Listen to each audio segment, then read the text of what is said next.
yeah, so just want to show you that clip because I want you to get excited about what's possible. And like, just so you know, all the things that I'm going to be teaching you tonight is not just some theoretical mumbo jumbo. You know what I'm saying? It is all they're all things that build into the final product of being able to express yourself with some serious finesse. um so with that being said, let's get into it. Let's learn some cool stuff about voicings. Are y'all ready? Yep, let's do it. Awesome. All right, here we go.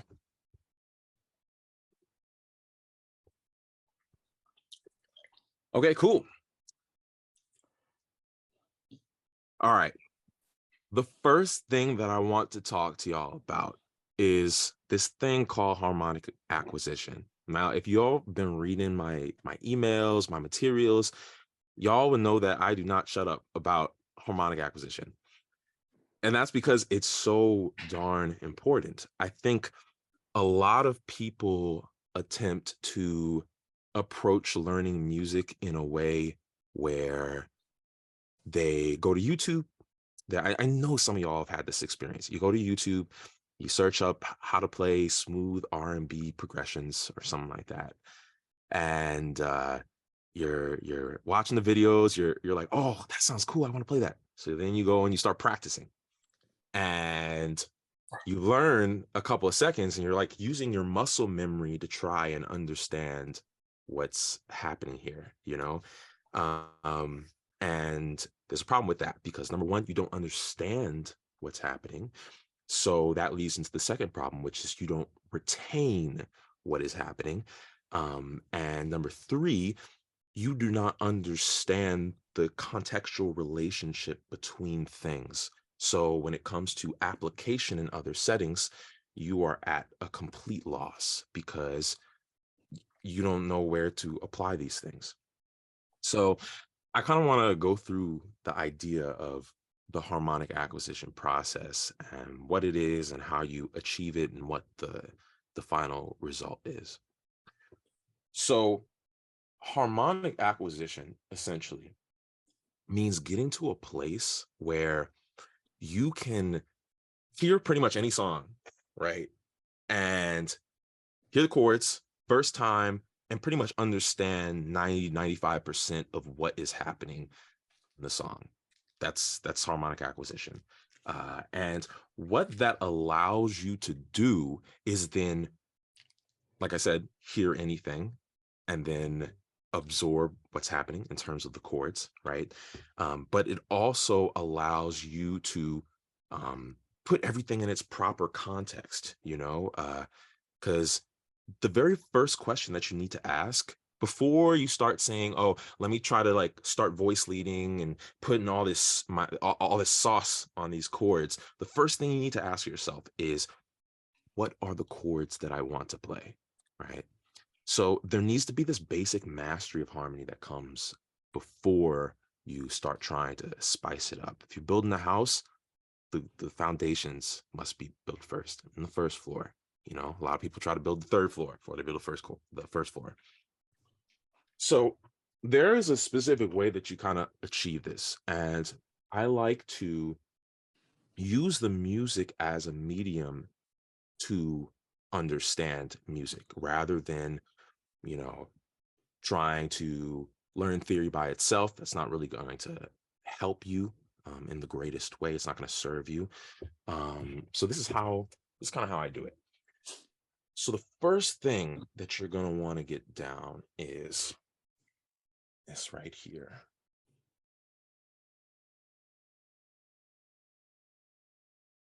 Diatonic sequences. So let me tell you a quick story about the first month or so of my journey when I started piano, because I started kind of late relative to a lot of my peers at that time. I started in 11th grade. I was about 16 years old. And I had decided to self-study for the AP Music Theory exam. And so once I got to chapter three was called Diatonic chords.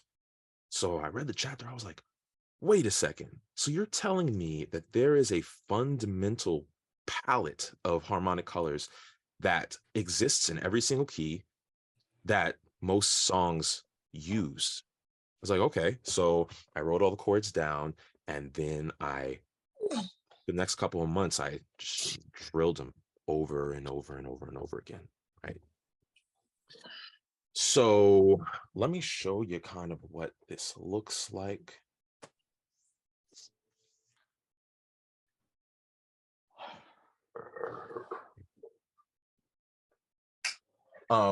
So basically, what you're gonna do is every single key has these, right? Um, if you take the major scale and then attach the correct diatonic chord to them, you will get the diatonic chords. So in key of C, this would be C major 7, D minor 7, E minor 7, F major 7, G7, A minor 7, B minor 7 flat 5, and then back to C major 7 again. This looks like this.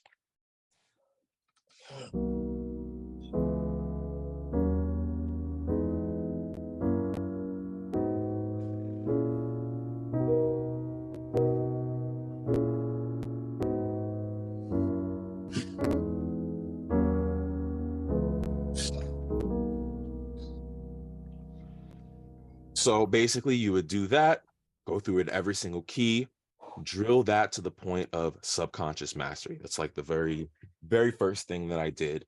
And it was my willingness to kind of go into the fundamentals and just drill it until my brain was completely dry.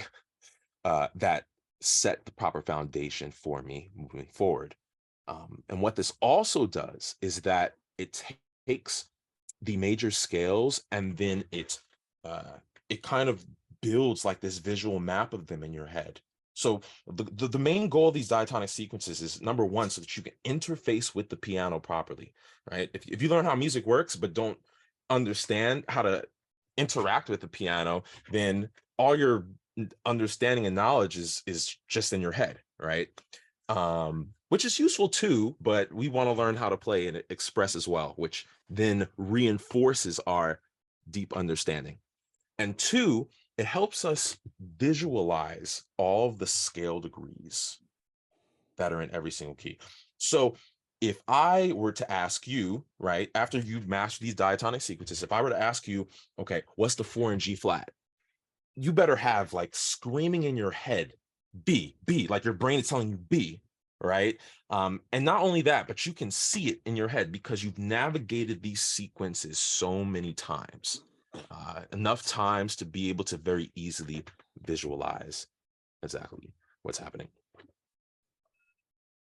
So, let me get a drink of water. Where's my water at? Right here.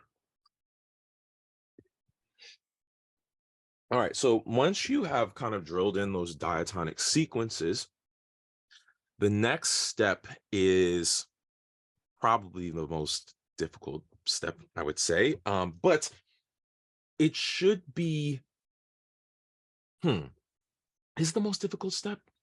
Probably in the beginning is difficult. Once you get your foot in the door, get some momentum going, that's when it's a little more chill. But here's what I would suggest that you do.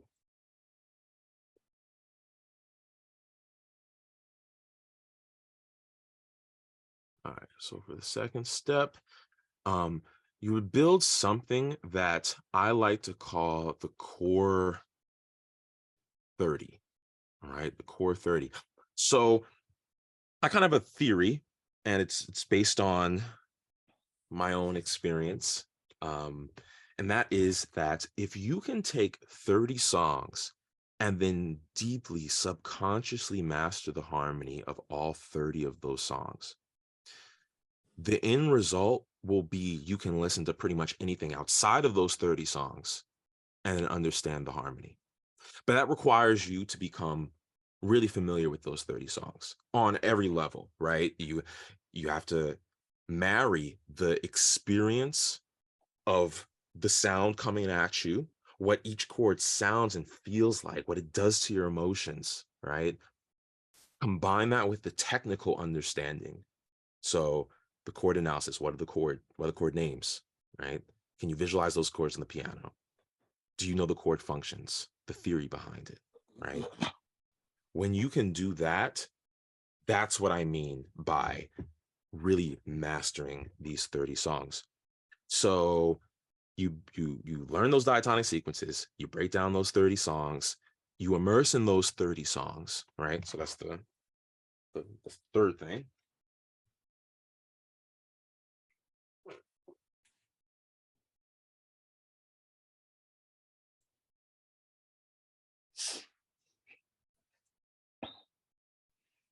Immerse in those 30 songs, right?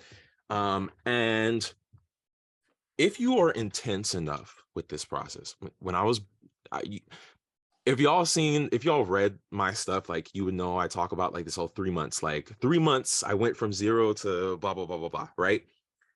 Yes, that's very true. I can 100% confirm that, but I was intense about it. I devoted 2 to 4 hours a day of emotional energy and attention to that for 3 months straight. And that's how I gained my initial perceptive fluency. Um, so yeah, that's the idea of harmonic acquisition. Do we have any questions so far?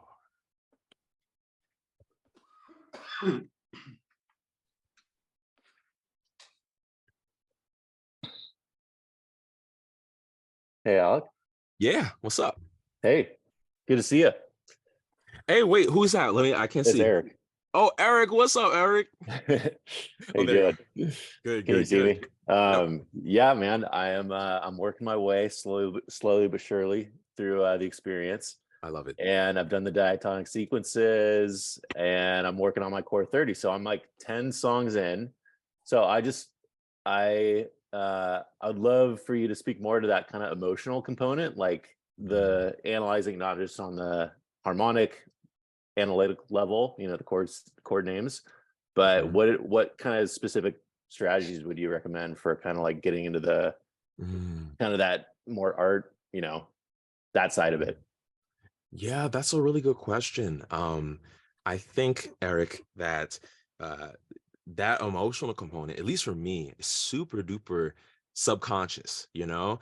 I can remember before I was even fluent in music, like I would put on like this playlist of songs, 90s R&B and B and stuff surrounding that. And I would go on these car rides, sitting in the back of the car with my parents, and I would look out the window and just like be grooving with with those songs, and I think that that deep connection that I developed with the songs through listening, I think that it's gained, like intentional listening, not in trying to understand, but really feeling it and allowing yourself to feel those emotions. I think that that is like the core material that will allow you to express yourself emotionally once you then Mhm. add in the ingredient of the technical understanding. Mhm. Yeah. Yeah, yeah. If that slightly answers your question. Yeah, and I have a follow-up too. Mhm, In mhm, terms of kind of getting to that level of being able to hear a song and hear the changes, mhm. like automatically, is that just a matter of like practicing that over and over? Because I can figure out a song by ear. It takes a lot of effort. It takes, repeated listens. So Uh-huh. what would you recommend in terms of like, getting to that ultimate stage of just being able to hear the song real time? Mm, mm. So there is kind of like a glue component in there between building the core 30 and the result of Yeah. the hearing, right?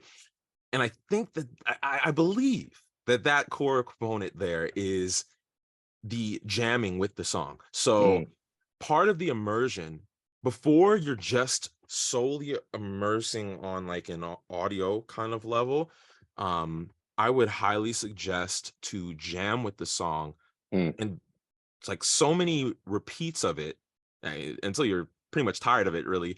But the goal is that you can visualize yourself playing the chords when you're away from the piano. I think once you get to that point where you're in the car listening to the song and you're away from the piano and you're chilling, right? And you're like visualizing on the chords, you can see yourself do it really confidently because you've done it in real life at the piano so many times. I think that that will allow you to be super proficient. Cool. Thanks, man. Of course, of course. Sweet. Do you have any follow-up questions?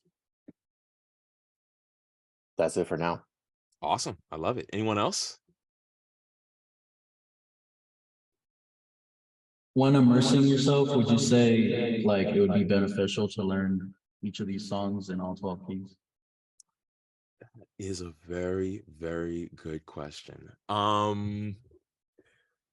So if you want to go absolutely ham and learn all of these songs in all 12 keys, and you have that patience and that discipline, please be my guest. Personally, when I was learning back in the day, if I'm being real with you, I only practiced the basic progressions in all 12 keys. I think the more complex long form songs, I I wasn't able to just sit there and um go through all 12 keys with every single song. I think like the four chord loops, right? Like Yeah. a 2 3 6, like I would do that in every single key. Yeah, I think that's important to practice those little tidbits. Doesn't take too much willpower. But I think that you should be fine because over time you will develop the ability to play those songs in all 12 keys through experience, as long as you deeply understand them in at least one key. Yeah. Thank you. Of course. Oh man, you sounded like you come from heaven, man. I love it. That's funny. Oh, Mikey, yes, I will be sending out the recording. Yes. Okay. I know, right? All right. Anyone else before I move on to the voicing stuff?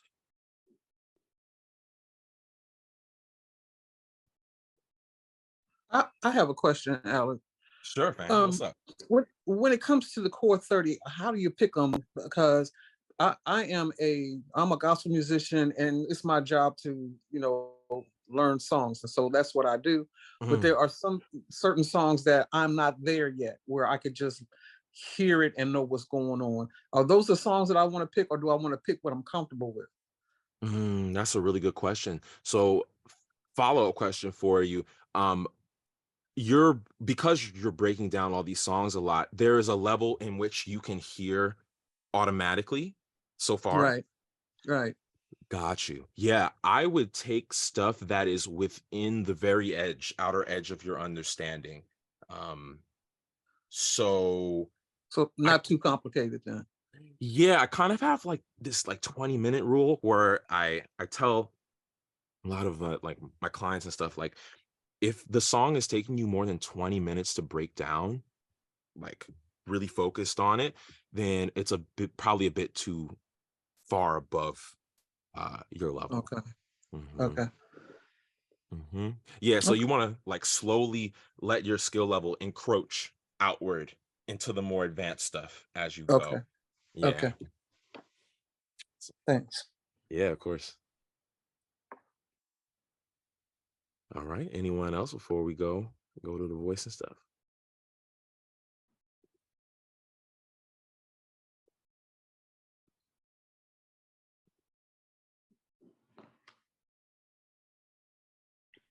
All right. Well, it looks like we are good to go, people. Let's get it. Let's learn some cool stuff about voicings. Okay. So,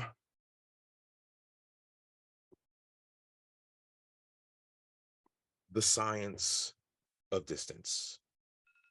So, let me kind of start to frame for you um the approach that I take to voicings from the ground up, because there is kind of like a science to it. I'm just going through. Trying to mute everyone. Okay, cool. Yeah, so it's kind of like a science to it. So let me go through that. So in general, my framing of voicings starts with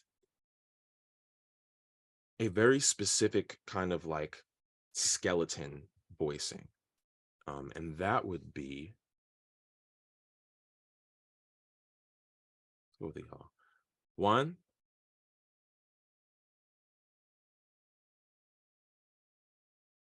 3, 5, 7. This is my universal voicing pattern that I use for 7th chords. And in the very beginning, this was the pattern that I used in terms of voicing. So let me show you what that looks like. I was using it before when I was showing you all the diatonic sequences. It just looks like this.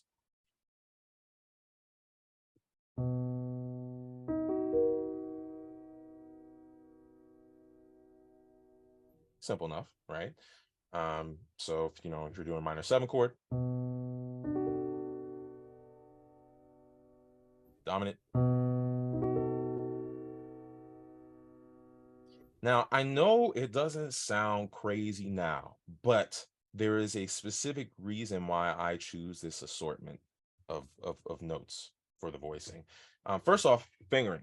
So when you're doing this, you're going to play the bass note with the pinky in your left hand, all right? And then your right hand, you're gonna go 3, 5, 7 with whichever arrangement of fingers feels most comfortable for you. But the thumb is almost always going to be on the 3, and then you can do the other 2 notes however you want. So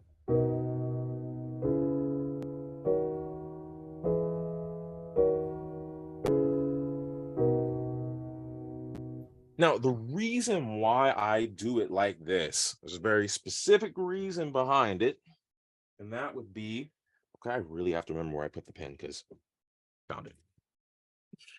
The reason why I do it like this is because there is a very key space right here, and there's a key space right here. Okay. So oftentimes this and this will be filled in with more information once you become more advanced, right? So this could be 1, 1. That's a very common choice for beginners to make, where they double the root in the left hand, 1, 1, 3, 5, 7, right? But from kind of like an overtone perspective, this is not the most optimal choice. It'll create a very bottom heavy voicing. I mean, I've seen it used. I've seen it used in gospel. I've seen it used in musical theater. Um, so you definitely can use it. But there's one voicing that I probably use a lot more, and that would be to put 1, 7 in the left hand. And so the doubling of these guide tones here, the 7 and the 7, is just beautiful. Like anytime you can double the 3rd and the 7th in a chord, the texture of the chord will open up a lot. So let me show you what this looks like.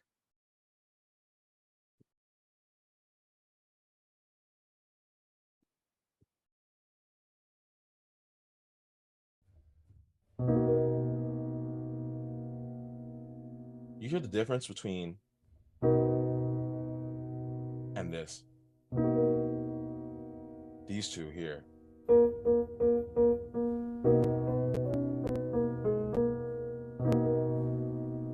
It's beautiful. And if you can start to train yourself to do 1, 7 in the left hand and have 7 in the right hand, oh, it's gorgeous.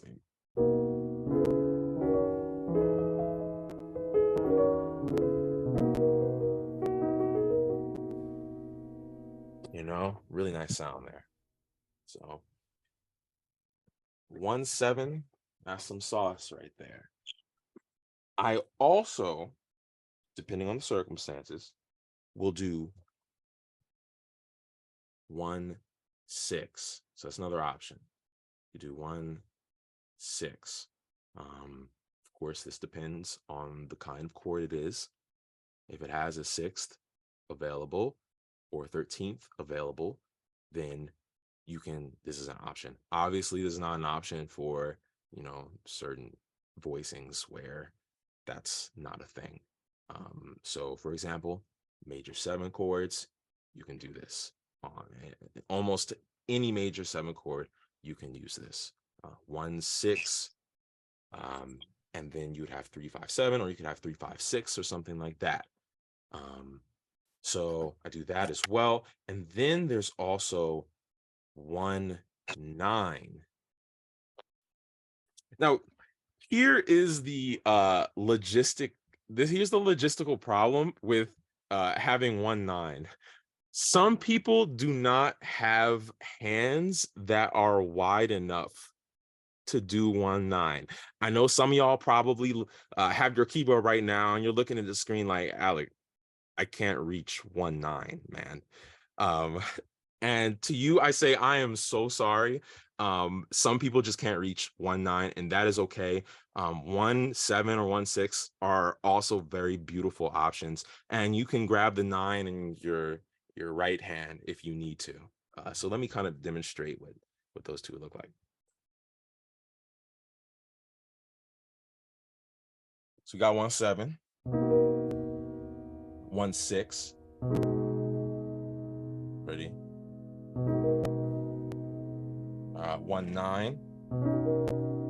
Creates this really beautiful color in here. Right? Sometimes I even combine 7 and 9. So 1, 7, and then I'm grabbing the 9 with my right hand. Ready, right?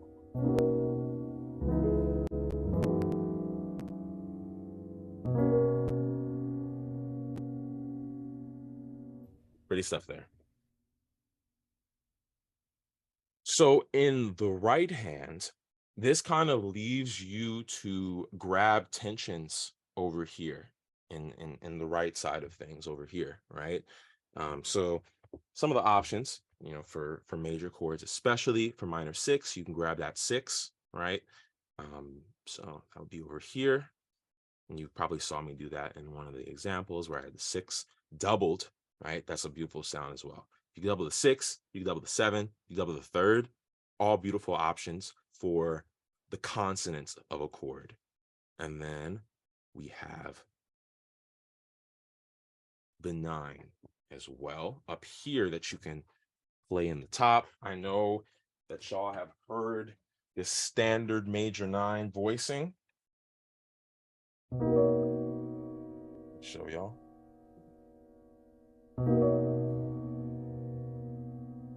Right? Nice sound there.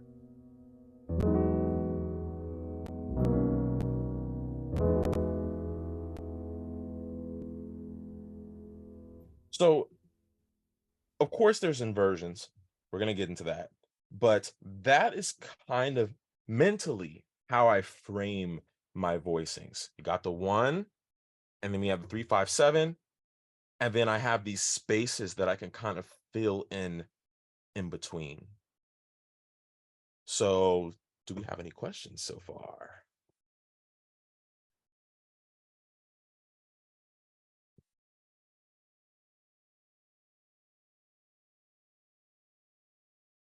Do you find yourself using tens a lot? Did you say, do I find myself using tenths?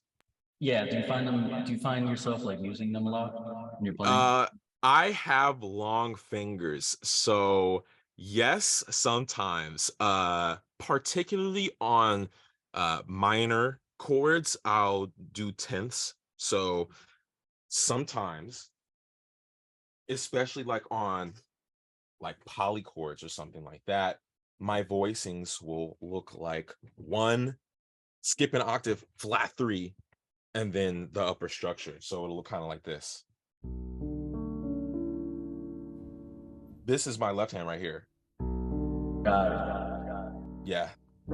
It's okay. Yeah. Awesome, man. Cool. Anyone else?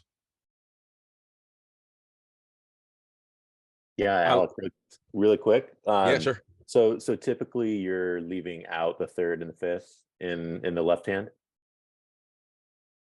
Yeah, like, okay, here's the thing. There is this intervallic concept called, I don't remember, but it's something associated with like the lower limit or something like that. Once your voicing start getting like a little higher, like above C4, right? Where the bass note is like C4 and above, you can start to incorporate the third and the fifth more because it's just lighter, you know? Mhm. But once you're like, if you're playing down in like C2 or C3, well, C3 is a little better. But C2 especially, I wouldn't uh put the third and the fifth in because it just becomes really dense, you know, like this, Right, right. you know. Um, but yes, the answer is primarily yes. Mhm. Gotcha. Cool. I love how someone came in and then put their name as High. That's like, I love that. That's great.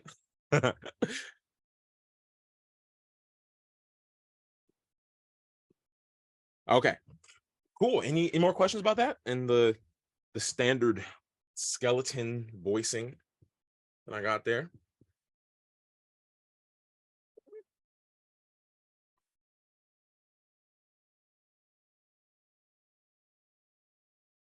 All right, cool. Let's see, what do we have next on my little booklet? I forgot. Bread and butter voice leading. Okay, this is a good one. Cool. So this one asks the question of how do I voice lead my seventh chord so that it doesn't sound corny, right? And if any of y'all are inside the experience, y'all might know this as the master exercise. Really, really important exercise. I spent a month in I think it was summer 2018 mastering this, and when I went back to Berkeley for my junior year, like it was a new level of smooth, y'all. Like it was nice. So let me kind of go through what that is. All right. So when I was first starting, right? Even after I had become fluent in harmony, there was one particular question that I could not answer for myself. And that was how do I voice lead things? How do I voice lead everything in real time? You know, it's like, okay, you got all these complex chords. Like I have the seventh chord itself, which is 4 notes, and then I have tensions. Like there's a 9, there's a 13, there's a sharp 11. Like, how do I voice lead these chords? How do I think about this in real time? Um, and I tried many different solutions. There was going into like a scoring program and then uh putting in all the inversions of every single 7 chords. Like I literally went into the program and I put this on sheet music.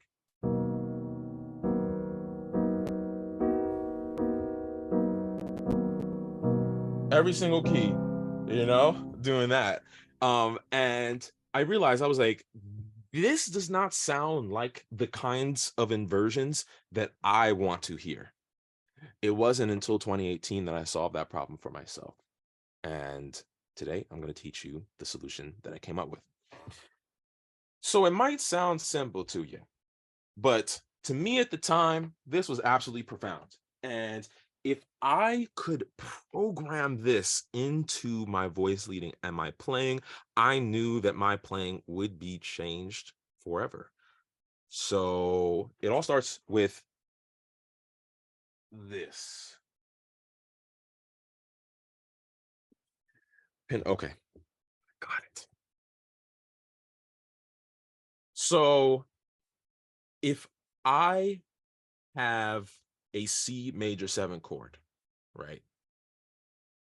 I'd be C, E, G, B. we are trained to look at this as a singular structure, right? 1, 3, 5, 7. But what I started doing, which I know some of you, this might, 1, 3, 5, 4. No, no, no, no, no. It must be 7. So what I did was I broke this down into a C in the bass and then an E minor on top of it. So C major 7 became E minor over C. So that's how I began mentally processing all of my 7 chords. If it were to be a C minor 7, then you'd have C, E flat, G, B flat. Then I would look at this as an E flat over C. Okay. So essentially, actually, no, let me write out something real quick. So if I am trying to go from a C major 7 chord to an F major 7 chord, right? So in the key of C, this would be the 1 chord going to the 4 chord. I would mentally process this as E minor over C moving to A minor over F. And so all that I had to do from this standpoint is to take the E minor and then voice lead it into the closest position of A minor. For those that don't know, the dash means minor. So that's really all I had to do. And then I just changed the bass note from C to F. And what happened was that resulted in a much cleaner kind of voice leading where I could have the proper bass note in the bottom and at the same time kind of be doing inversions in the top. So let me show you what this looks like.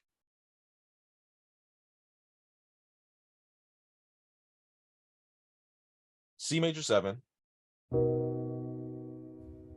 Now, instead of going to F major 7 like this, all I have to do is take this E minor and voice lead it to the closest position of A minor.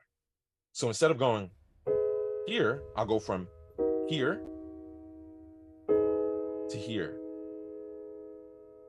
I only had to move 2 notes. I have 1 common tone, which is the E, and then this moved out to this. Really pretty.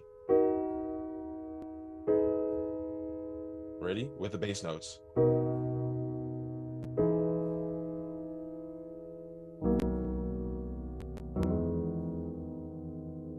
And then when you start adding those grace notes in, woo, starts getting nice, right? All I did there was I did a grace note from G to A when I moved.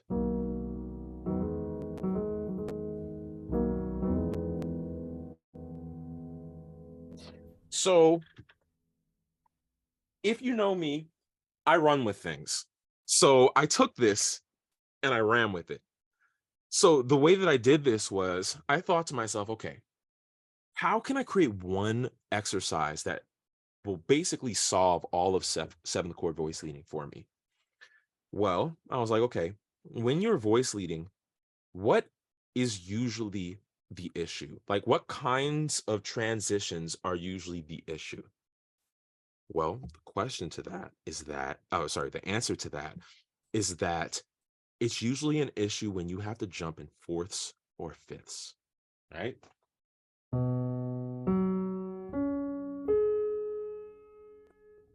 That's a huge issue because if you take the root position of 2 chords that are a fourth or fifth apart, right? You're going to get an incredible amount of jumping. So it'll kind of sound like this. Let's take the diatonic chords in key of C, and then I'm going to go in diatonic fourths. So the 1 chord, the 4 chord, the 7 chord, the 3 chord, the 6 chord, the 2 chord, the 5 chord, the 1 chord. So if I jump in that progression with root position voicings, it's very, very blocky, right? So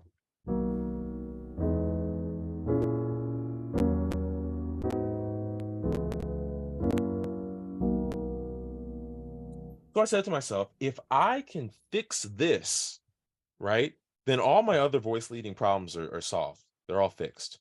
Because if I have to move in seconds, right, C major 7 to D minor 7, you don't need to really voice lead that, essentially, because they're right next to each other. If you're jumping in thirds, well, intuitively, if you can jump in fourths, then you know all the positions. You can move from a 1 chord to a 3 chord easily. It's only 1 note difference, right? So what I did was I said, let me try and play this cycle 5 progression, which is very common, you know, like we know examples of the cycle 5 progression everywhere, like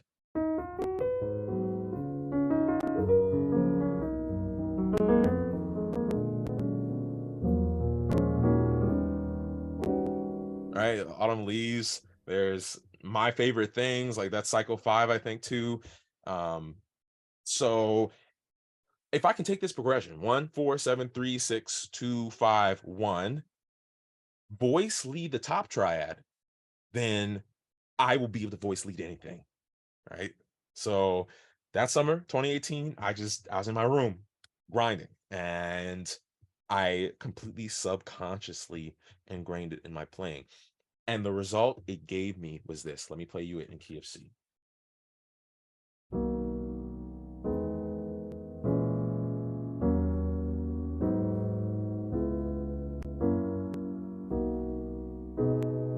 Sorry.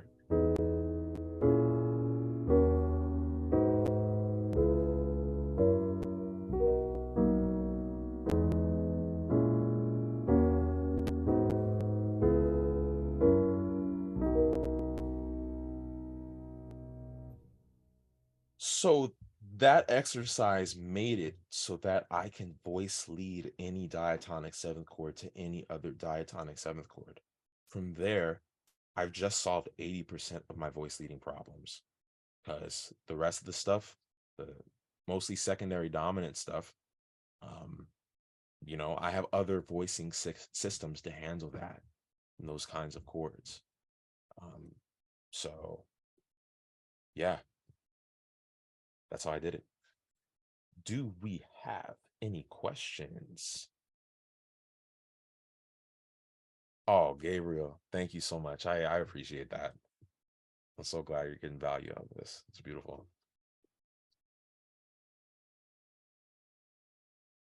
Because we're about to take it up a notch, you know? I mean, so here's the thing. Let me just talk about a concept that I like to talk about all the time called subconscious mastery. Y'all probably have heard me talk about this, but there are properties to subconscious mastery.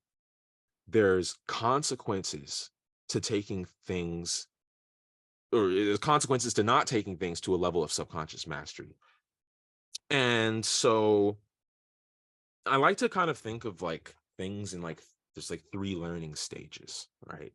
Um, there's the learning phase, there's conscious mastery, and then there's subconscious mastery, right? And so when you are initially learning something and you can't play it yet, it's in the learning phase, right? So everyone knows, okay, we got to get this out of the learning phase, right? The next phase where you can play it is the conscious mastery phase. But then there's another level to go. Most people only take things into the conscious mastery phase.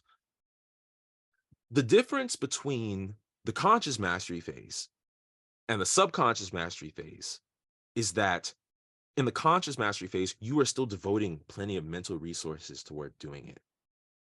The reason why this is an issue is because, you know, like a lot of people would like see that and say like, oh, like, what's the problem? You can still play it in conscious mastery. Like, let me just consciously master it and then it'll be fine, right? but it won't be fine. Why? Because if you want to start learning the next layer of complexity on top and add that on top of your playing, like it could be tensions, like 9s, 11s, 13s, understanding how to apply those, right? Then you are not going to be able to do that. Why? Because you're still mentally trying to process how to do the inversions themselves, let alone adding on more sauce. And then after you master the tensions, then there's other things to master, like how the heck are you going to think on that high level without automating all of the processes that are under it first, right? It's very difficult. And that's what keeps people stuck, that they barely learn the things that they're learning to the point where they can play it, but not to the point where they do not have to devote mental resources to it.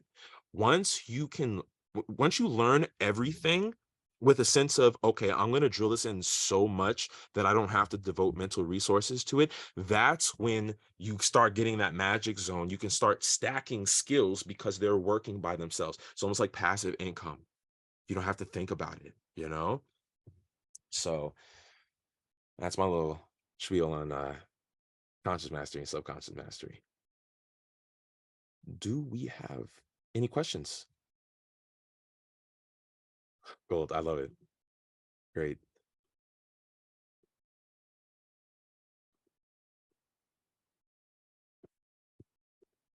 Give y'all a few seconds to think.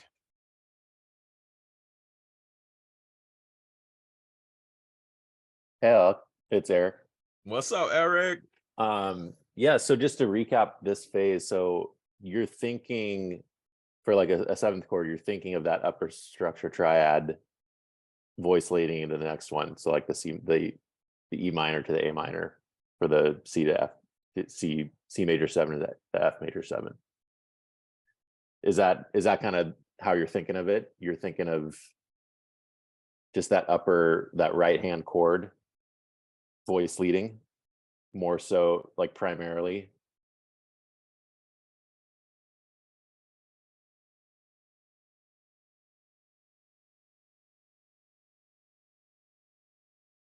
I love it. Y'all, my Wi-Fi cut out. I am so sorry about that. I'm so glad everyone is still here. I think they're trying to figure out how to fix it on their side, but I can talk to y'all here. Hello, can everyone hear me? Yeah, we can hear you. Yeah. Oh, thank goodness. I was so stressed for those 10 seconds. Well, not 10 seconds, a whole minute actually. Should be okay? Okay, got it. Thank you very much. Let me turn it off and on. Eric, you can continue with your question if you're still there. Good to have you back. Yeah. So I was just wanted to clarify, when you're thinking of the seventh chords, you're really just thinking of the voice. You're thinking of the upper structure triad chord leading into the next, kind of primarily. Is that right? In terms of Yes. like how you're, so like, oh, E minor basically to A minor for the C major 7 to the F major 7. Exactly. Got it. Exactly. Cool. Okay, y'all coming back in. Okay, cool.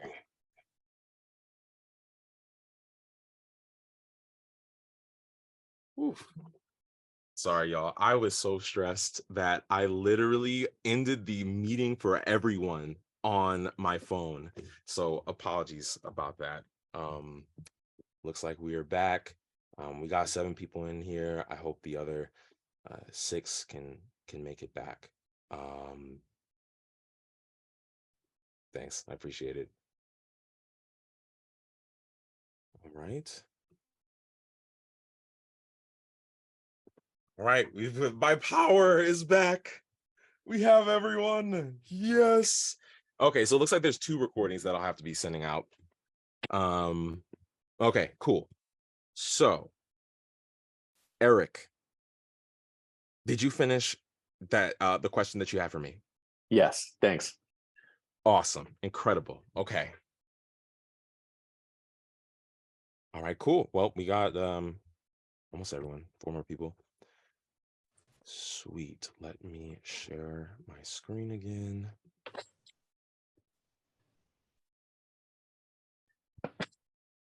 Okay. Here we go.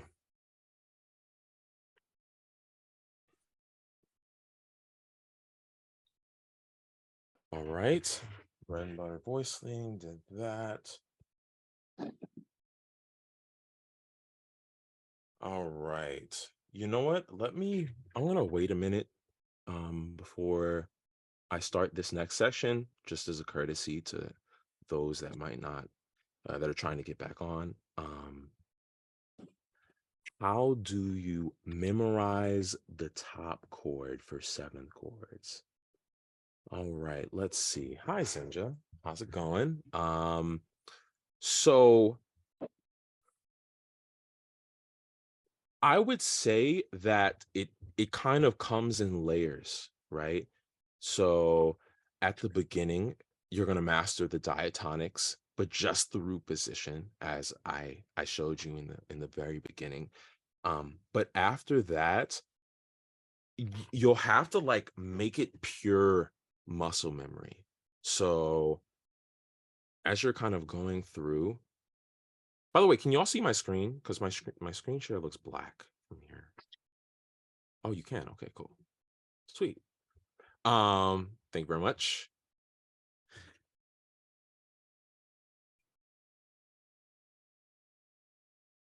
So as I'm going through this, it's really just a matter of pure muscle memory that needs to be installed. The way that you bridge that gap is with high amounts of repetitions. So when you're practicing moving from 1 to 4, that means repeating this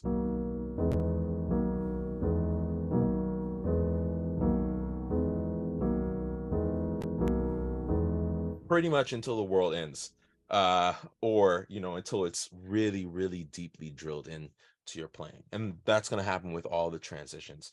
I think in the experience when I'm teaching this, I break it up into 3 different components. So you have 1-4, then we have 7-3-6, which is just a minor 2-5-1, and then we have 2-5-1, which is a standard 2-5-1. So kind of break it up into, and then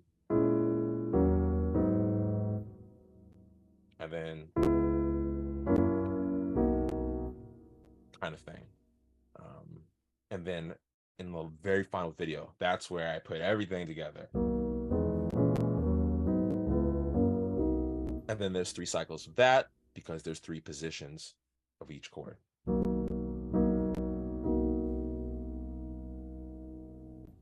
But yeah, to answer your question, it's kind of something that's just like really, really needs to be ingrained. You want to make it so that you don't have to think about it, you know?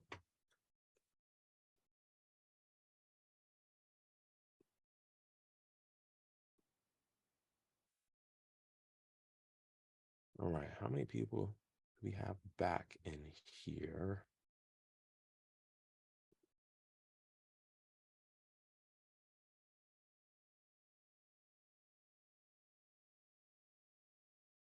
Nine, okay. Not bad. Any more questions about these sequences? No.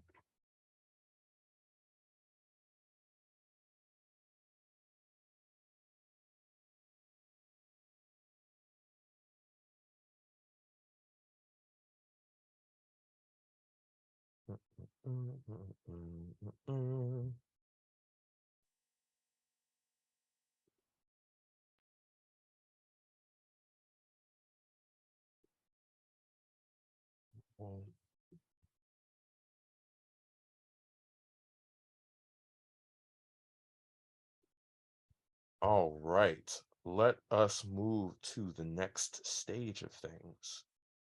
So, chord tones versus tensions. Let's get it, everyone. So, whenever you have a chord, right, there are chord tones, and then there are tensions. Okay, one second. Before I go forward, let me see if it's possible to actually email everyone that's on the list. Let's see. Report. Right. I don't think I can. It's okay. Okay. Chord tones versus tensions. So whenever you have a chord, there's chord tones and then there's tensions, right? Um, so chord tones are basically notes in the chord that are part of the essential structure of the chord. They are the 1, the 3, the 5, the 7, right? Everything outside of that is a tension. So let me kind of draw that out for y'all.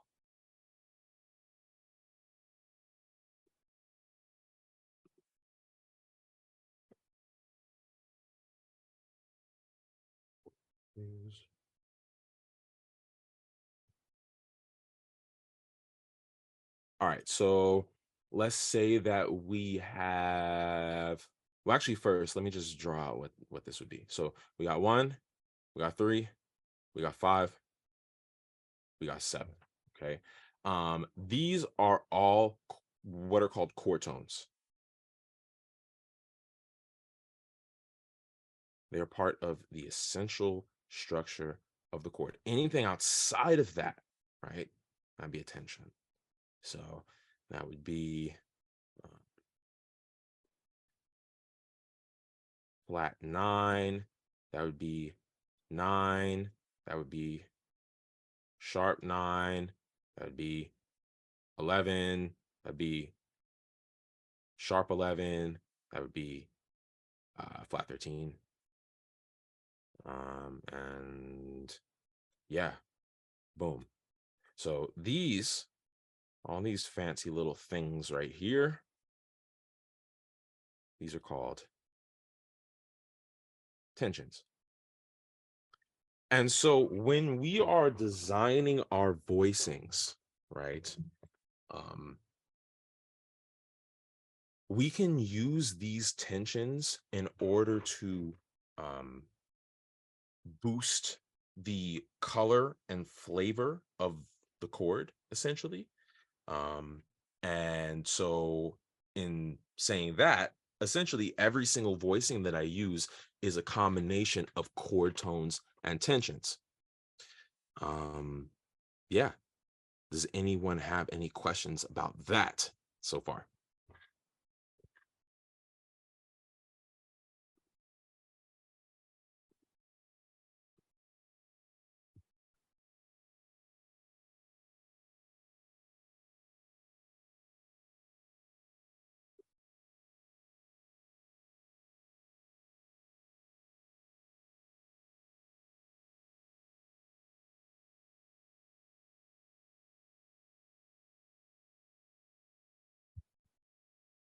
Okay, cool. Chord tones and tensions, sweet. So let's apply this to like a chord, right? So if we have, for example, a C major 7 chord,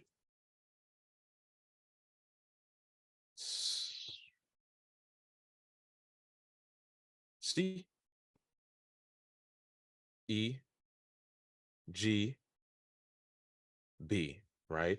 These are all chord tones. You got 1, we got 3, we got 5, and we have 7. Anything outside of that would be a tension. So 9, 13, and sharp 11. Something that I want you to be aware of is that within voicings, right?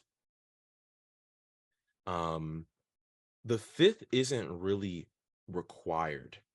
So this is optional. Unless it's a chord that does not have a perfect fifth and it's some other kind of fifth, like a diminished fifth. So diminished varieties of chords like minor 7 flat 5. If you want it to sound Specifically, like a minor 7 flat 5, it needs to have that fifth in it because that is one of the distinctive things about a minor 7 flat 5 chord, anything with a diminished triad. But outside of that, the fifth is already kind of implied harmonically through the overtone series. And that leads us to our next little observation, which is that the third and the seventh are the harmonically essential parts of every single chord. So 1, 3, 7. 3 and 7 would be called something that we call guide tones.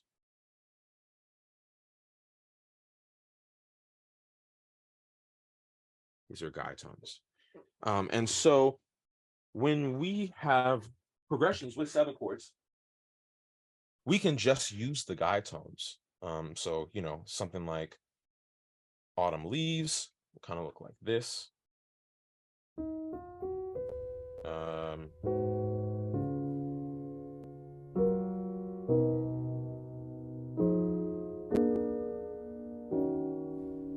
Which is an example that I use in Voiceology.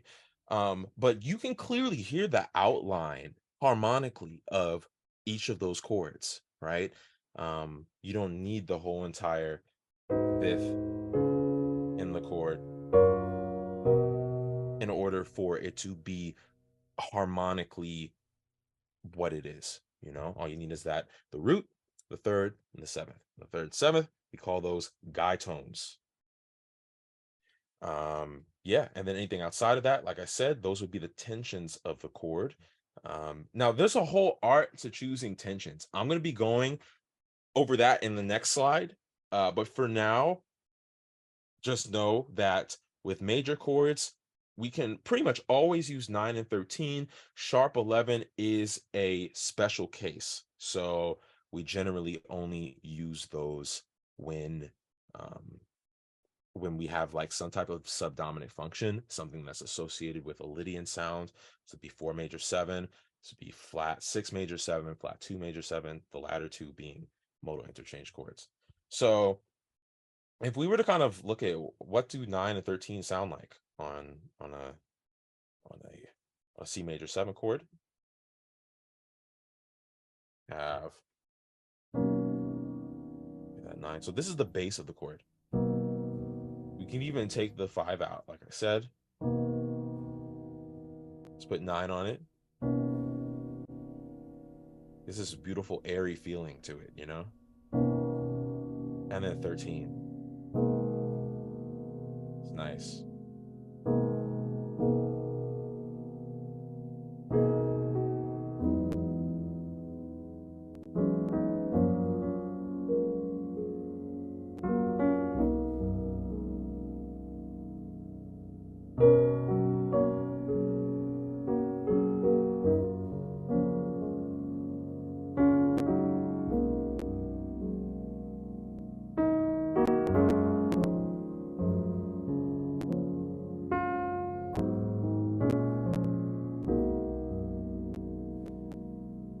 So you see, as I'm playing with those chords, that's in key of G.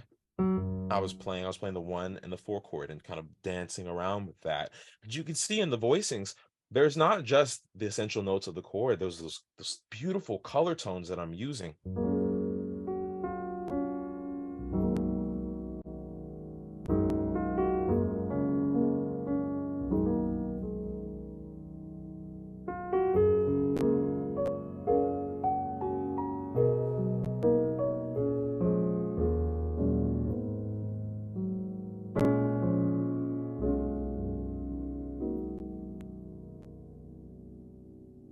So there's other little like harmonic devices that I'm kind of using in there, but the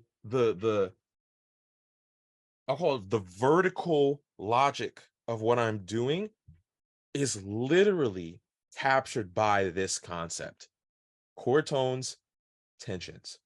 But you have to know which tensions to pick, which again is the next line.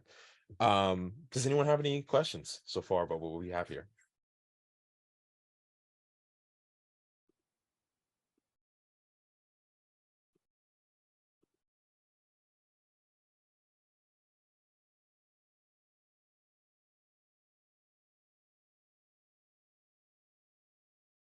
I'll give you all a few seconds to think.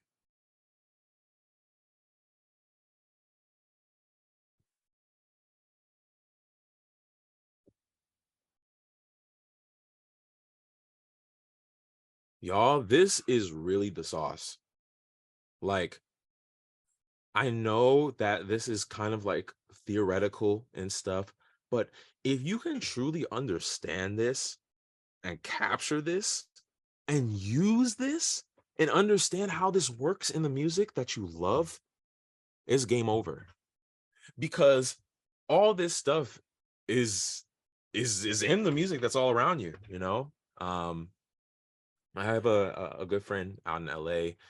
Um, his name is Jalen. He is a really awesome string arranger, and he's working with some dope artists. He's string arranged for Kehlani. I think most recently Ari Lennox. And he called me up. He's like, "Hey man, can you help me make my voicings better?" So we hung out, and it was really really cool. And so I was kind of breaking down to him the science of how you pick which tensions to go on which diatonic chords. And he's like, wow, I remember vaguely learning this in harmony class, but I never thought to connect it to the actual music. And I was like, that's wild, because I'm like, this is the sauce. So once you can really understand this, capture this, and take a look at your own music with this in mind, the level of color that you can create, the level of intentionality that you will have. So yeah, again, any questions before I move on? I'll move on to the next slide.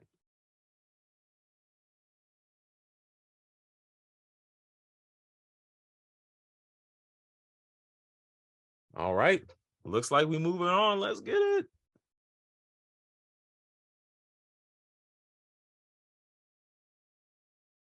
The diatonic tension system.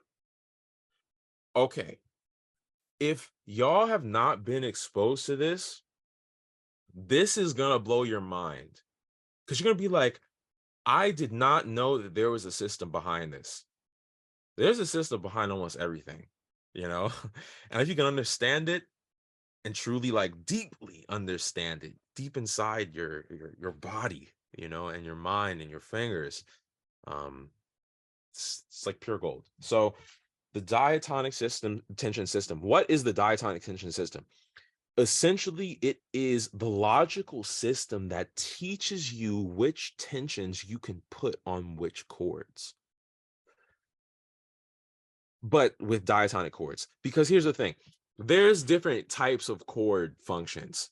There's diatonic chords, there's secondary dominance, there's tritone substitution, there's diminished passing chords, there's modal interchange from parallel minor, there's modal interchange from other modes, like from Lydian, from Dorian, from Phrygian, all these things. And all of them kind of have different tension systems that work together, but it all starts with the diatonic tension system. Because if the most common chords that you have are the 1 chord, the 2 chord, the 3, the 4, the 5, the 6, the 7, then if you can learn which tensions to put on each of those diatonic chords, it's done. It's game over. So let's talk about it. How do you know which tensions to put on which chords?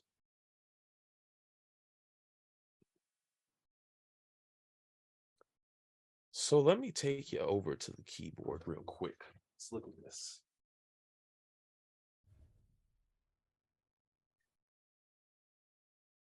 So let's say that we are in key of C.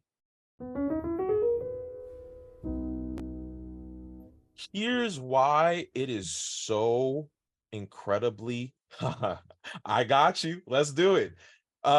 Here's why it's so incredibly important to understand scales in combinations with diatonic chords, because when you are playing inside of a key, I want you to look at it as the key is or the scale is like a clothes hanger, right?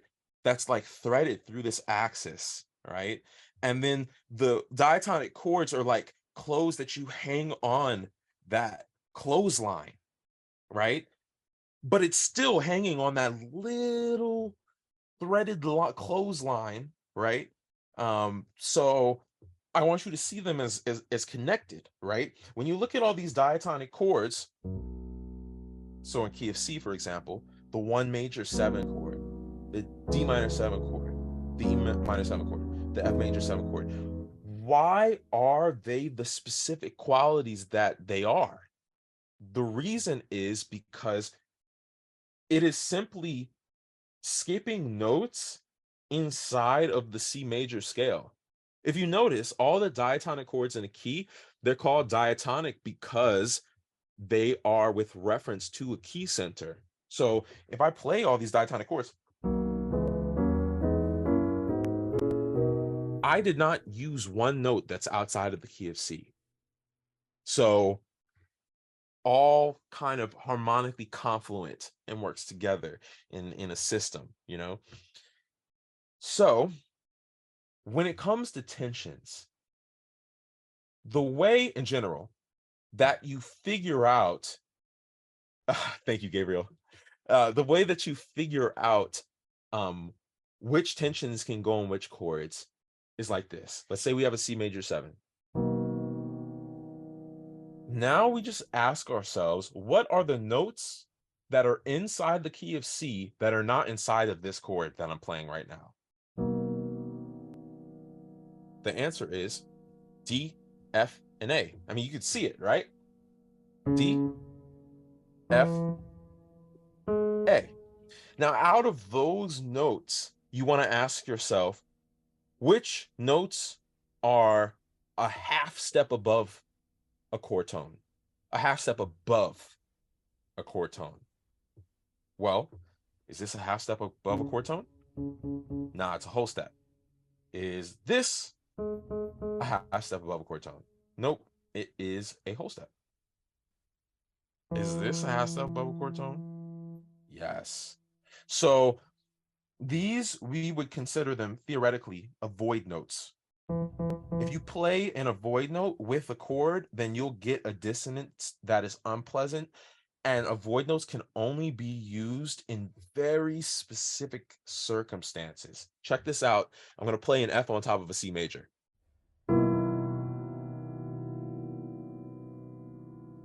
So you can see it's kind of like unpleasant a little bit, you know? So you have the 9 here, and then you have the 13, right? How do we name tensions? Well, all you got to do is take the scale degree and then add 7. So if this, with reference to C, the D, right? This is a 2 in C, add 7 to it. What do you get? 9. If this is a 6, add 7 to it. What do you get? 13. So that's how you get that. Now, you could go through each one of these chords and analyze with that theory in mind, the whole half step above, whole step above kind of thing, right? So I'm not going to go through each one theoretically. I'm just going to tell you which chords go, which tensions go in which chords. And if you reverse engineer this and look at each of these chords, you will see that this logic holds up. There are few special cases, but you know, they're really special cases. There's a theoretical reason behind why it's a certain way. I suppose I can go over it, but this is how we're going to look at it. All right, where is my pen again? All right, so we got 1 major 7. By the way, the delta sign triangle means major. So if you see a chord that looks like this literally means major 7 here. So this is 1 major 7. We have 2 minor 7. You have 3 minor 7. 4 major 7. We have 5/7. We have 6 minor 7. And we have 7 minor 7, flat 5. Okay, cool, great, amazing. So the tensions that you would put on each of these are as follows. 9, 13. Let's go to the next. Let's do all the major chords first. So I'm going to circle. These are the minor chords. This is a minor chord as well, right here. 9, 13. 9, 11. And then we have 11. Here we have 9 sharp 11. Also, this would be probably a great benefit to you to write it down, because this is like the foundation of like how to apply colors inside of your inside of a key. 5/7. We have 9, 13. Someone say something.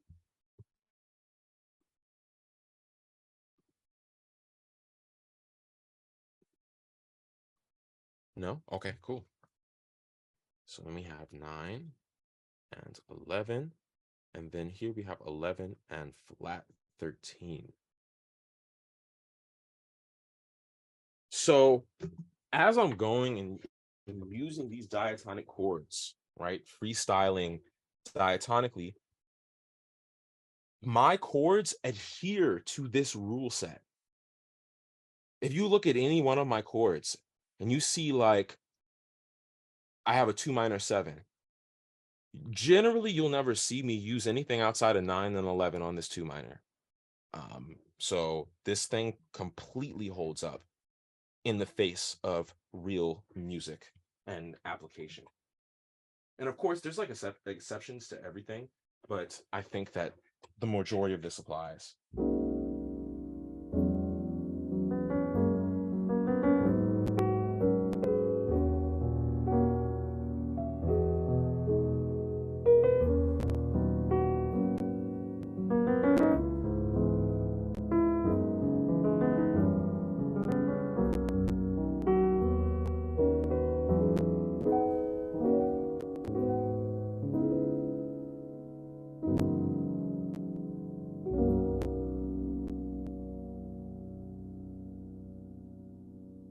So yeah, that's just something that you're gonna have to. What kind of keyboard am I playing on? This is a MIDI controller. It's the M Audio Oxygen 49. It's like my favorite MIDI controller. The touch, I love the touch, but the actual sound you're hearing is Keyscape. It's my favorite. Weighted? No, no, it's not weighted.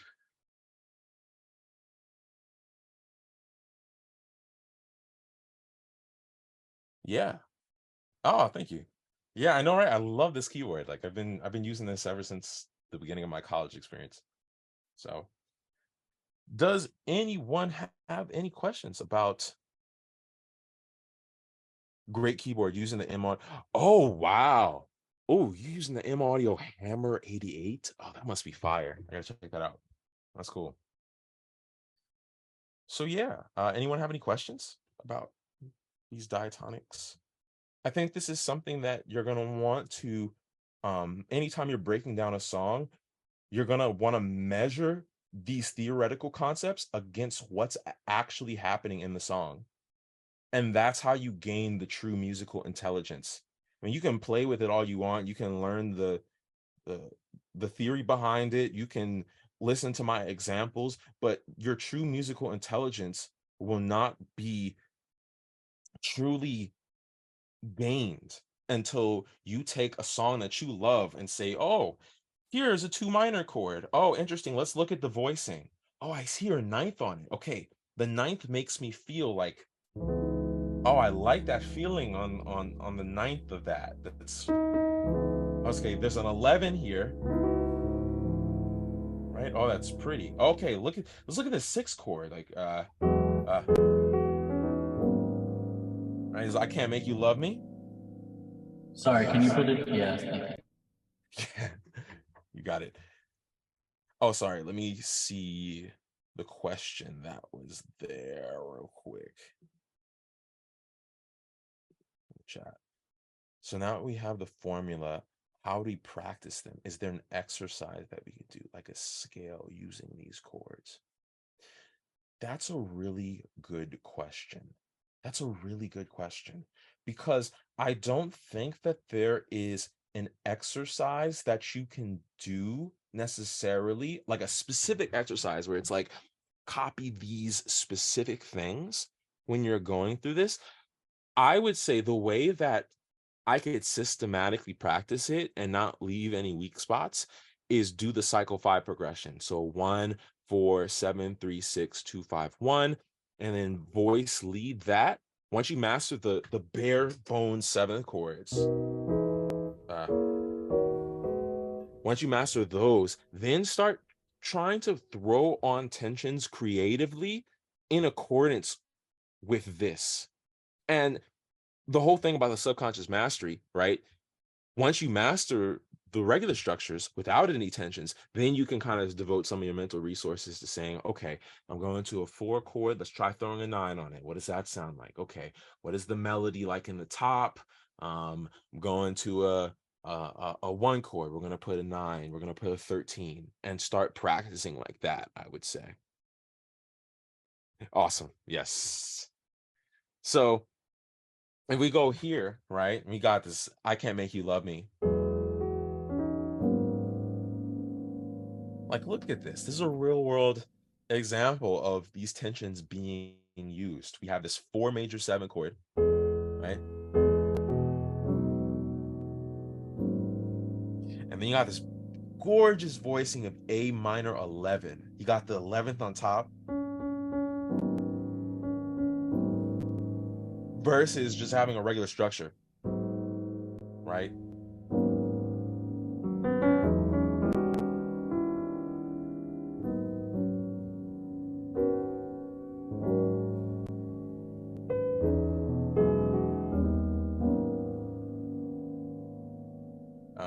Yeah, 11th on top there.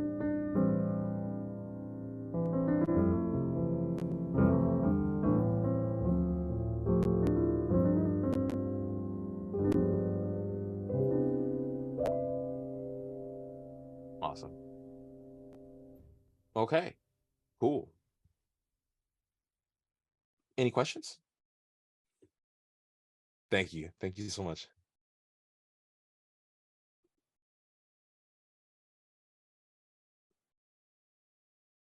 Yeah, any questions before I move on to the next little section?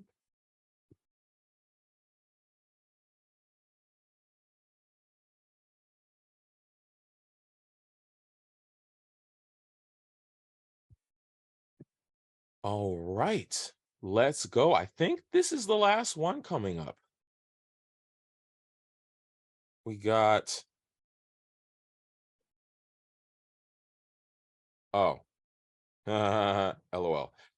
Let's workshop the most iconic R&B progression ever. 2 minor 7, 3 minor 7, 6 minor 7. That's very true. There's a very common R&B progression. So let's start with what it would look like on a basic level to slowly show you what's going to happen as you're taking up your mastery of this simple progression. So in the key of C, this would be, you know what? Let me do it in a different key because I've been playing a lot in the key of C. Let me do it in D flat. So 2, 3, 6, that would be E minor 7, E flat minor 7, F minor 7, and then B flat minor 7. So basic root position.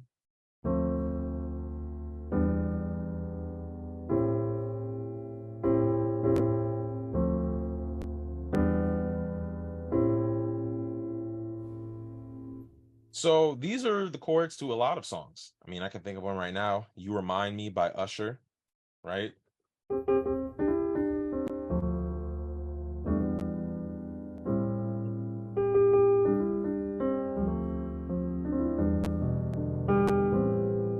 Right? So let's try to take this out of the basic root position stuff that we're doing. So the first thing I would do, of course, is we can say, let's voice lead the top structures of this, right? So this would look more like, instead of going all the way up here, go down here. Makes it so much smoother.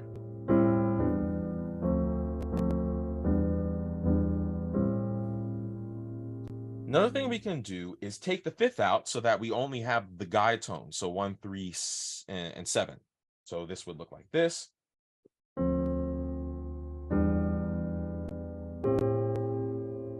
Now let's voice lead that.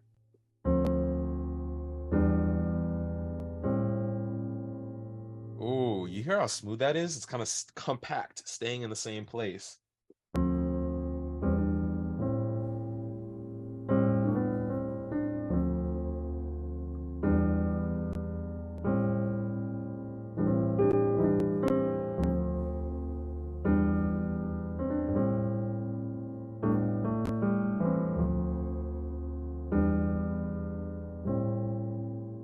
Right? Automatically, we can like see how smooth this is getting, right?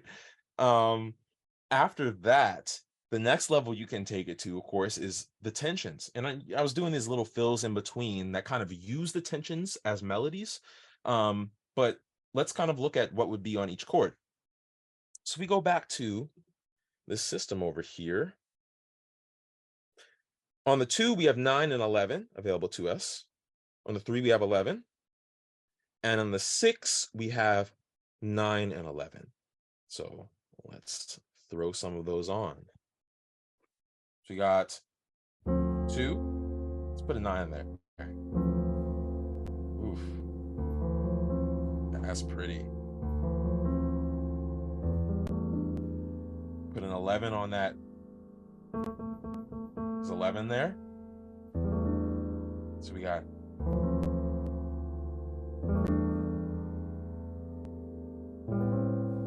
and then this is 9. This is guide tones plus 9.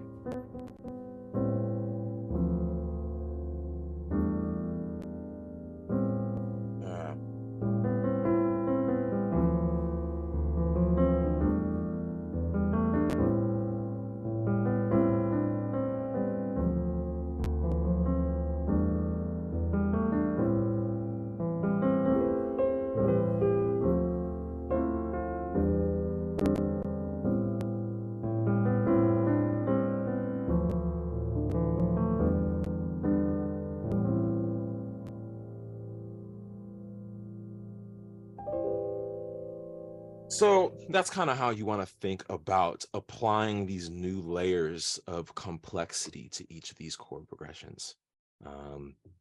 Yeah, any questions about that?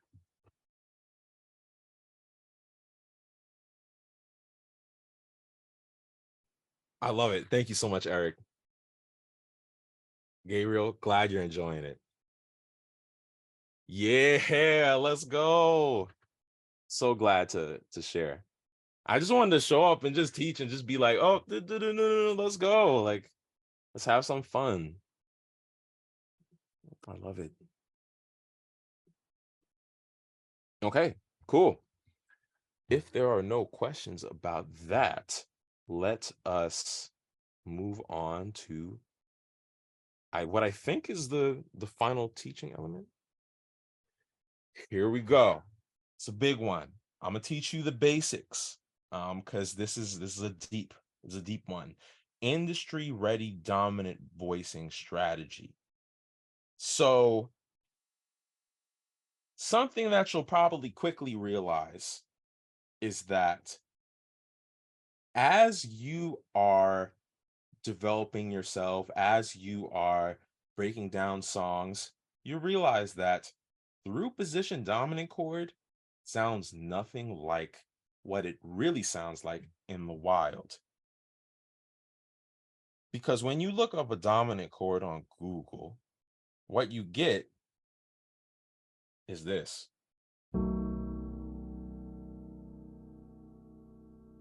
This is like that Pokemon that you catch that is not powerful until it evolves, if that makes sense. It's basically like if y'all play Pokemon or have experience with Pokemon, it's like Magikarp. Like, thanks. This is literally like a Magikarp, right? It just uses splash every turn, and it's like super ineffective. Um, and it's not until you start actually decking it out with these tensions and doing these other voicings where it actually sounds like how it's supposed to sound, right?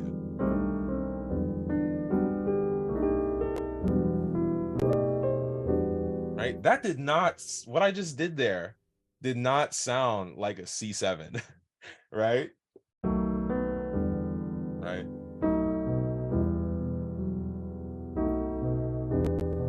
I mean, in classical music maybe, but in R&B, we hear stuff like this. So what this system does, which is called AB voicings, some people call them 1-2 voicings, but if you pick up any jazz textbook, like if you're like, I want to be a hardcore jazz player, you buy a jazz textbook, I guarantee you in the first couple of chapters, this voicing technique will be thoroughly explained because it is that important to understand. Um, and it is in the music all around us. Like it originated with jazz, and then now it permeates every single popular style, um, especially the Black styles, like R&B, neo soul, and like all that stuff, So, let's talk about how do we navigate it. So it's like first you have to understand the concept of secondary dominance. On a basic level, a secondary dominant is a chord that you use to approach a diatonic chord from a fifth above. So if we want to go to a 2 chord, right? Let's say that we're in key of C and we want to go to a 2 chord. You see. Then we can play a dominant chord on the 2, sorry, on the 6 to resolve to the 2. This is secondary dominant harmony. And the moment that this secondary dominant is played, the tension of it completely ramps up. You can do this with pretty much any diatonic chord except for the 7 chord. So all you have to do is take the chord you want to resolve to, go a fifth up, play a dominant chord, resolve to the resolution. So the theory with this can get a little complicated, so I'm going to try and simplify it. A secondary dominant that is naturally going to a major chord or a chord that has a major triad is going to have a bright tension set, and a secondary dominant that is moving down by fifth to what's supposed to be a minor chord is going to have a dark tension set. I'll say it one more time. A secondary dominant that is supposed to move down by fifth to a chord with a major triad is usually going to have a bright or neutral tension set. And a secondary dominant that is moving down by fifth to resolve to a chord with a minor triad is usually going to have a dark tension set. So if you're just looking at this and what this looks like, right, from a theoretical standpoint,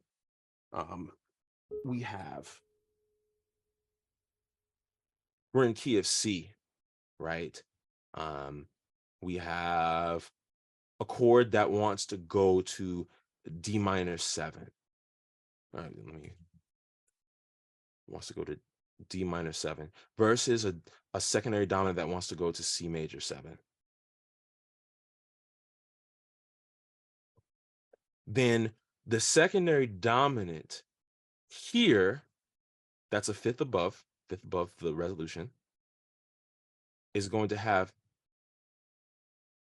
a dark tension set. And then this one down here is going to have a neutral tension set.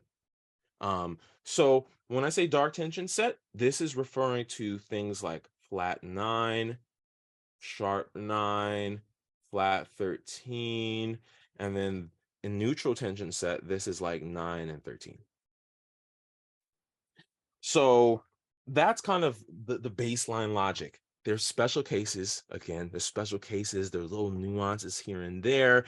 You know, that's takes a little more extensive teaching and case study work with looking at specific cases. But in general, this logic holds up. Any questions so far?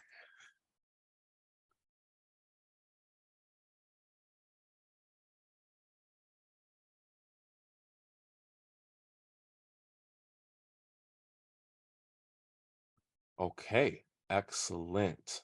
Let's go. So when you see me use this A7 going to a D minor 7, this is called 5/7 of 2 here. This A7 is called 5/7 of 2 because it is literally a fifth above the 2. You're going to see me use a dark tension set here. It's flat 9s, flat 13s.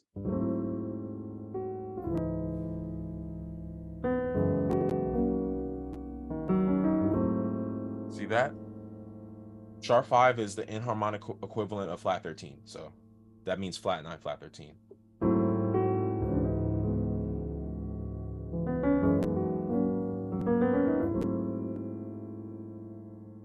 Boom. When you see me use this G7 going to C, usually it's a bright tension set.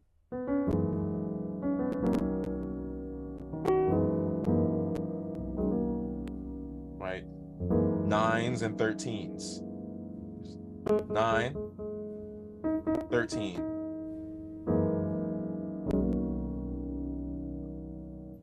Boom. Yeah. So that's kind of the overview of how the dark tension sets and the bright tension sets work. Let me see. No, don't do that. Okay, cool. So then the question is, how do we build secondary dominant voicings to like go on these, right? The way that we do this is that we start with something that I like to call, well, it depends based on the inversion. Let me teach you the two main structures. I want you to like memorize this. You can write down the notes in the structure. I'm gonna kind of leave it there for you. So in order to create a dark tension set dominant, or I'll do bright first. In order to create a bright tension set dominant, it would look like this.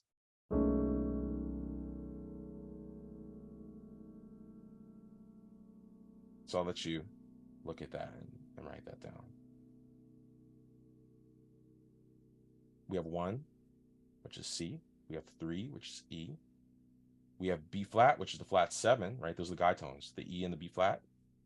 And then the A and the D are the 13 and the 9. The A is 13. 13, it's a sixth above C, right? And then the D is the 9th. It's a second above C.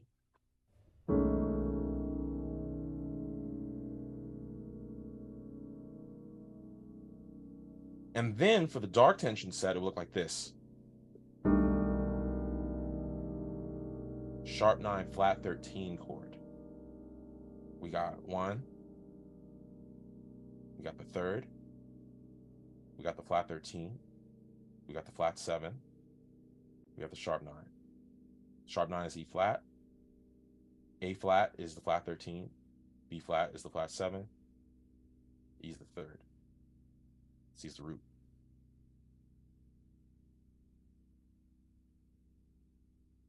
So yeah.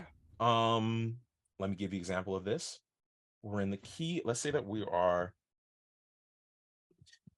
in the key of C. Once again, you know what? we're going to do it in a different key. Again, we're going to do this in D flat. So let's say that we're in the key of D flat, right? And we have a G flat major 7 chord, and then we have an F7, and then we have a B flat minor 9. So this would be the 4, this G flat. This chord, F7, would be 5, 7 of 6, and then the B flat minor 9 would be the 6 minor 7. This would sound like this.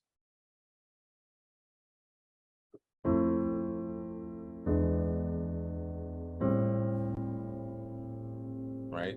I know y'all probably hearing like the progression keep going in your head where it's like,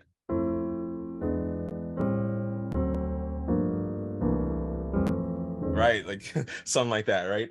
But this is a very common progression to find in lots of different places.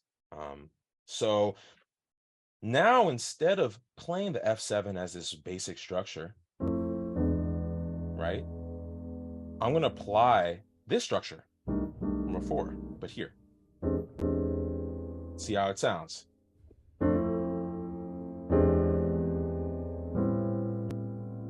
It's nice, right?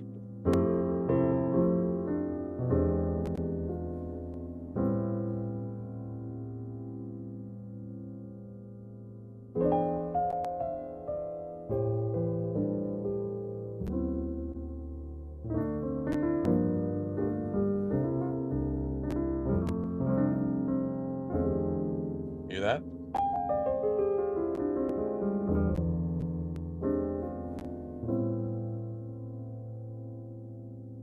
So that's it being used in like a minor context. Now the major, 5, 7 of 4 is a great example of this. So let's say that we are in the key of D flat again, right?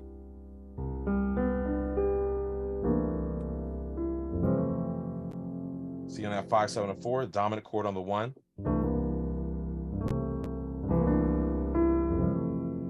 Going to the 4 chord.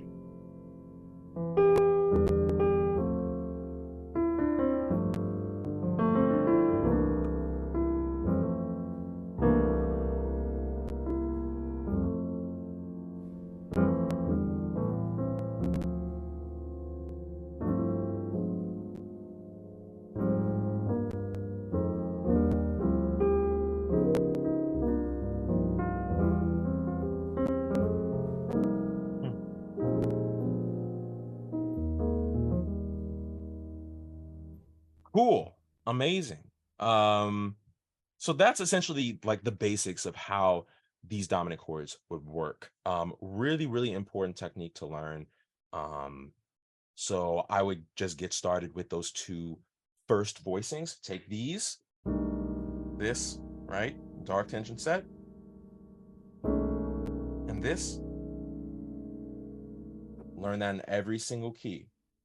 You can even put it in context by having it go down a 5th to the appropriate chord, right?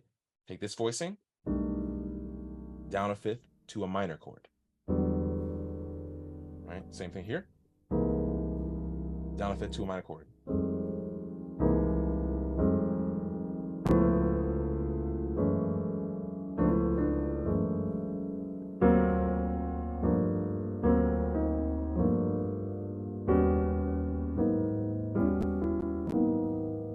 For the major ones,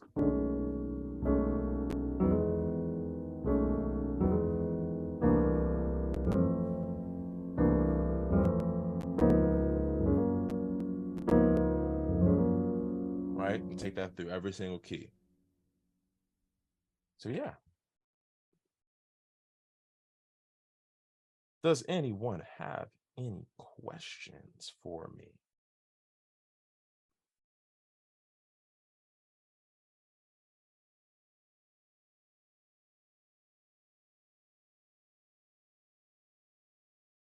Yeah, I believe we're just about at the end. Do we have any questions?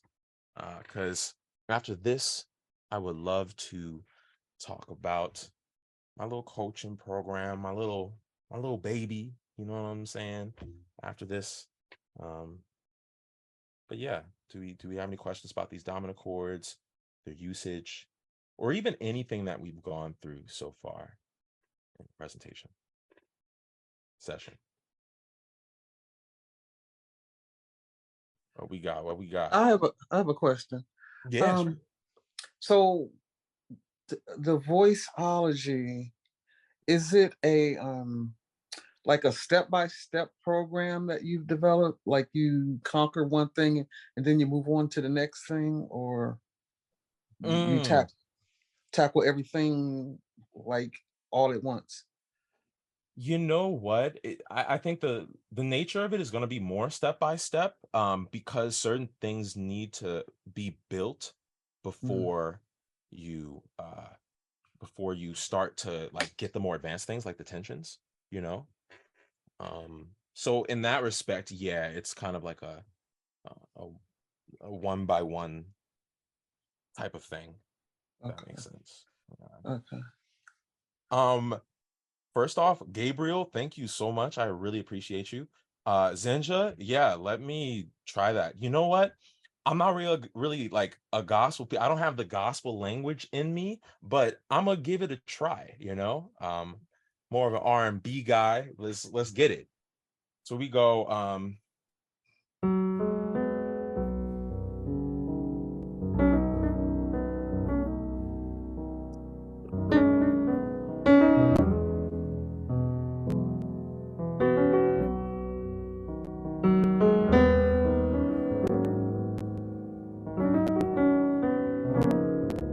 see that? 5 7 5.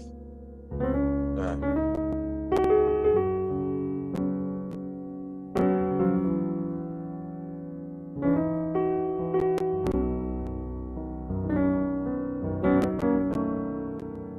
right? That's like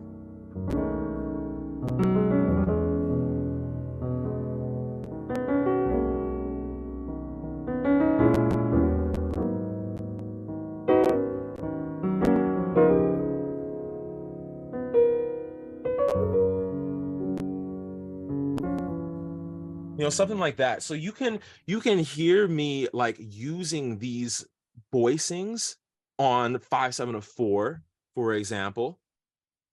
Thank you so much. I was like, let me give it a try. um so you can see this being used on like 5 7 4. So like for example, when I'm going right, here's one chord.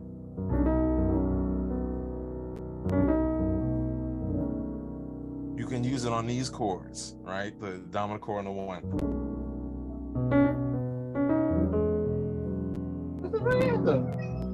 What's the matter? That's funny. Who's yeah. So if I'm going like uh uh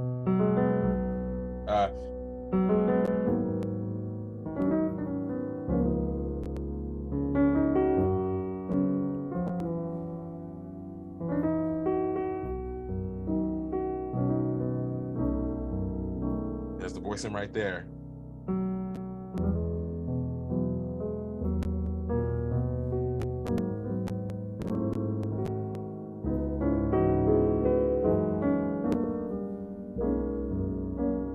I was such a jazz move in the end. That's it's my jazz training.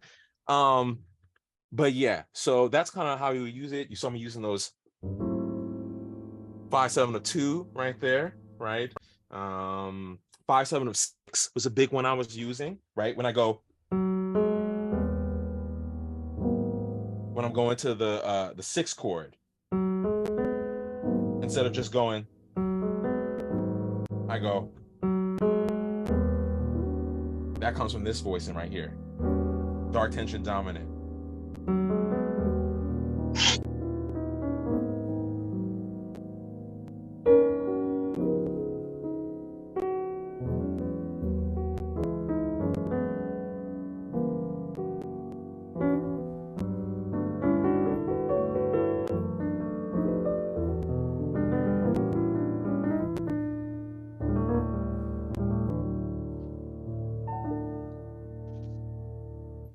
There we go.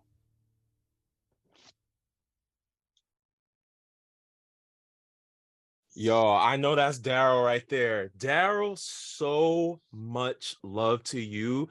Yo, this man has shown me so much support ever since I started in 2019. I really appreciate you so much. Like mad love, for real. Mm-mm-mm.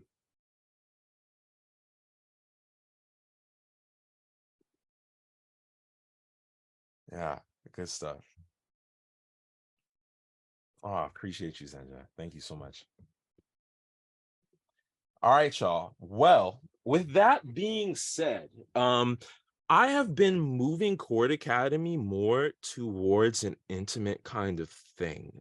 I think in the beginning of my journey, I really my identity is more of that of an artist and like a practitioner, but I still got that teacher in me, and so I wanted to like make courses that people could watch, to learn from me while I was still doing my thing. But eventually I realized there was something missing and I was like, you know what would happen if I created more intimacy inside of um inside of my business? And so I ended up creating my coaching program. It's still my baby, and I'm I'm playing this in a really kind of like intimate and I was gonna say strange way, but it's not strange. I'm just like trying to connect with more people, and I really just want to help people and build those relationships. And yeah, so let me tell you a little bit about that. Um, what's next? Okay, would you like to work with me in a more intimate 6-month container in order to number one, complete the harmonic acquisition process, and two, build out the beginnings of a sophisticated style. I think it's a style. I can't see because the people are blocking it. That will set you in the top percentage of musicians. And if so, the only thing that I'm gonna ask of you today is literally to book a call with me. Like, let's just talk. If you want to get to the next level, book a call with me. We'll chat one-on-one. We'll talk about it. Um, but yeah, this is my baby. This is Matrix. It's really cool. It's like a hybrid coaching program where I have kind of this one-on-one where I'm watching you and nurturing you in your development.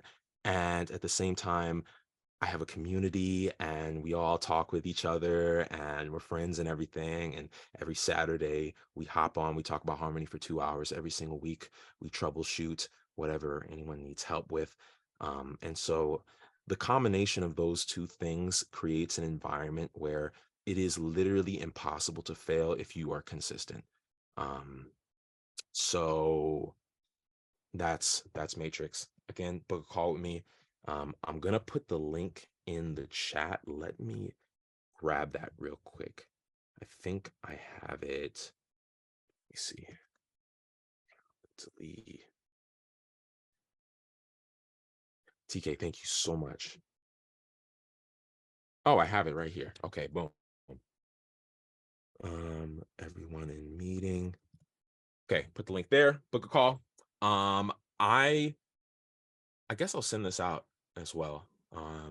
Wait, where did it go? What the It went away. what the The call? link. Oh, the link. Let me send it one more time. Did you get that?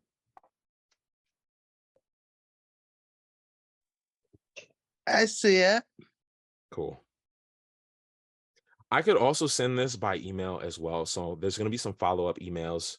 I'll make sure to send those out so that you can see. Um, yeah. Does anyone have any questions for me, like about harmony, about theory, How whatever? long is the one-on-one session? How long, what time frame for the one-on-one sessions?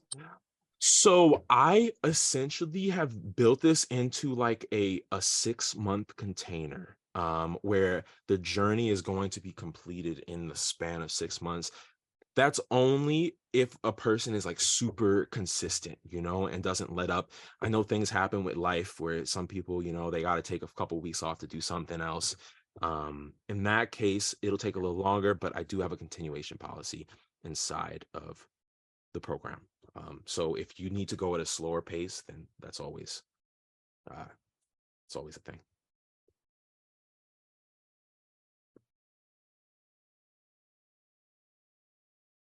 So it's once a week? Oh, what, the frequency? Yes. Mm. So once a week it would be the group calls. So it's like, but it's really intimate because there's not that many people in it. So I get like 3, 4 people show up to each call every week, and it's kind of essentially like a one-on-one because everyone gets a pretty large amount of time with me, I would say. And kind of like it's like we're chatting as friends, having a candid conversation. Um, there is a one-on-one schedule, but we could talk about that in more detail on a call or something like that.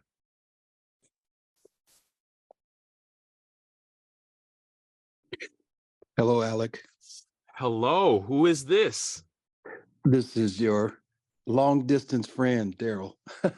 No way. Oh, it's so Yeah, nice to hear your voice. What's up, yeah. Daryl? Hey, Sir Alec. I just want to tell those that are listening. I just want to put a quick plug in for this man. When you join up with Alec, you will get an abundance. You will get abundance of relevant information that will I'm telling you, take you to the next level. This is not hype. I have his courses.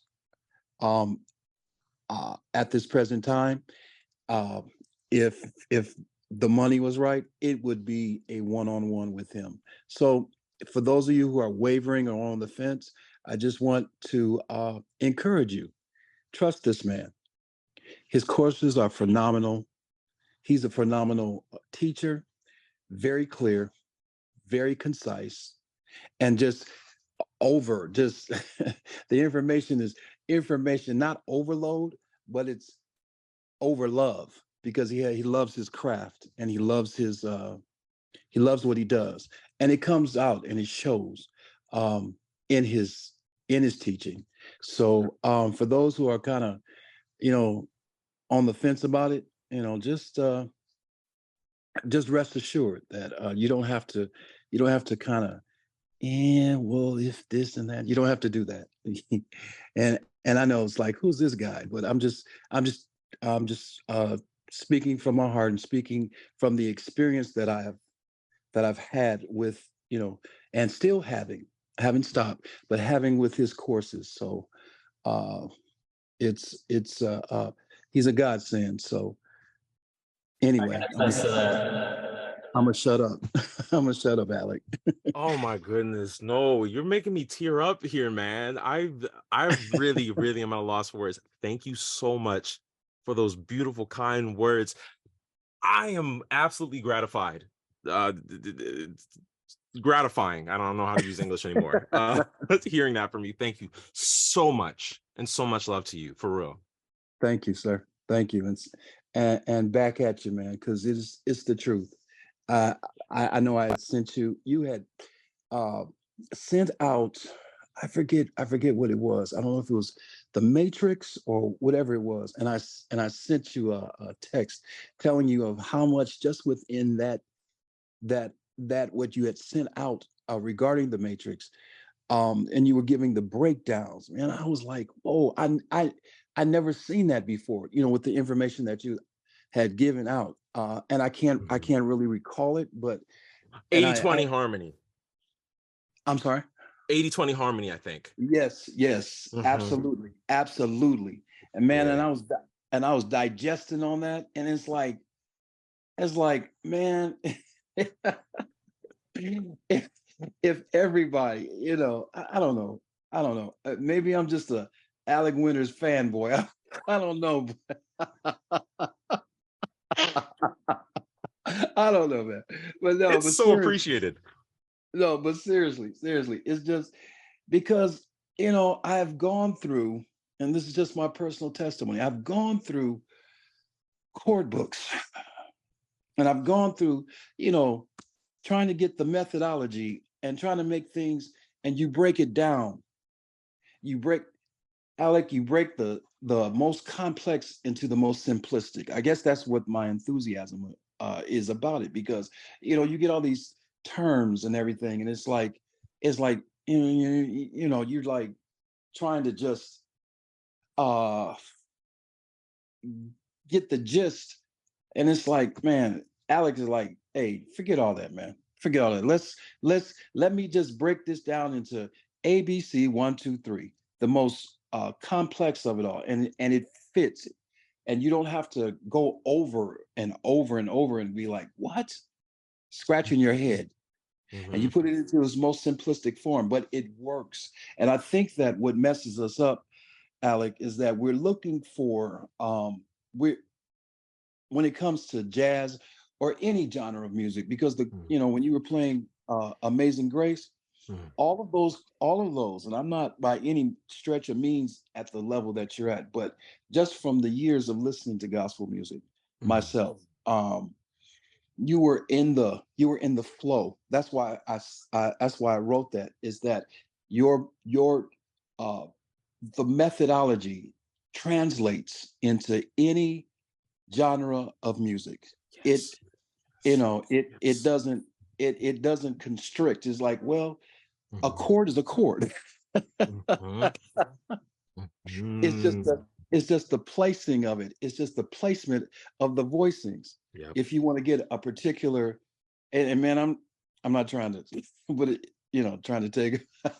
Okay, but it's just, well, I learned it from you, so that's that's we get hung up with terms and everything like that, and to the point to where it's like, man, it's like, okay, look, you can put the third and the seventh, and you break it down like that. Excuse me, Alec. I'll be right back, sir. Yeah, no Go problem. ahead. Go ahead. Go ahead. That's beautiful. That's beautiful. Look at it. That's beautiful. That's beautiful. Also, I appreciate you, Ryan, for saying you second that. I think that's what you No, said. absolutely, man. Like truly, everything that I've learned from your course is skyrocketed my progress, and years of YouTube, bro. I'm telling you, man, I've been playing piano since I was 7 years old. And I can easily say since I've taken your course, I've improved like exponentially, man. Like Oh, life changing, because I am a musician, I'm a producer, so having these skills are fundamental to me. yeah. And since taking the course and applying myself and practicing all these exercises that you've developed, truthfully, my playing has increased tenfold and easily. So thank you. Oh my goodness. Thank you so much, Ryan. I mean, I'm gonna clip all these up and put them as testimonials, because listen, Go ahead, man. You have this is mine. You crazy. already know. This is crazy. Oh, I do have a question for you though. mhm. Do you know anything about the Barry Harris Sixth Moon? Yes, from a harmonic standpoint, he kind of teaches how to like do like block voicings and stuff like that. Yeah. I was Yeah, wondering if that has any effect on your playing. it's so funny. I understand it on a theoretical level, but I have not mastered it on a practical level. So and on a stylistic standpoint, that kind of thing is almost exclusive to jazz. Yeah. So it'd be difficult to use it in more mainstream music and Yeah, makes make it sense. sound appropriate. Yeah, yeah. Yeah. No, yeah, I was just wondering because I am currently learning that right now, and Mm, I sense some, I guess, stylistic approaches there that I felt were kind of sound similar, mm, to the the application of the scale that I've been practicing. So that's it. hmm Yeah. Oh, you missed this question. The question was, do I use Barry Harris's philosophies in my playing? And the answer was not really.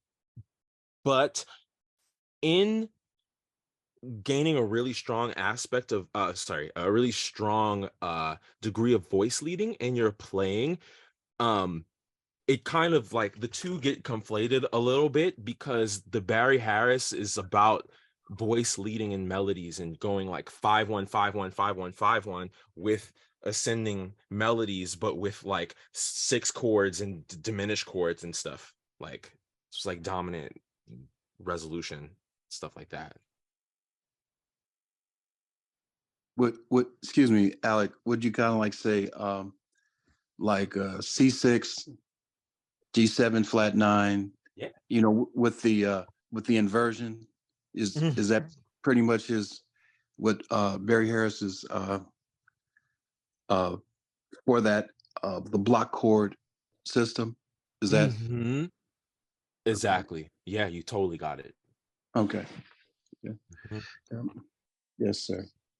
Yeah. Yes, Yeah. like that. Oh, I don't have it hooked up anymore.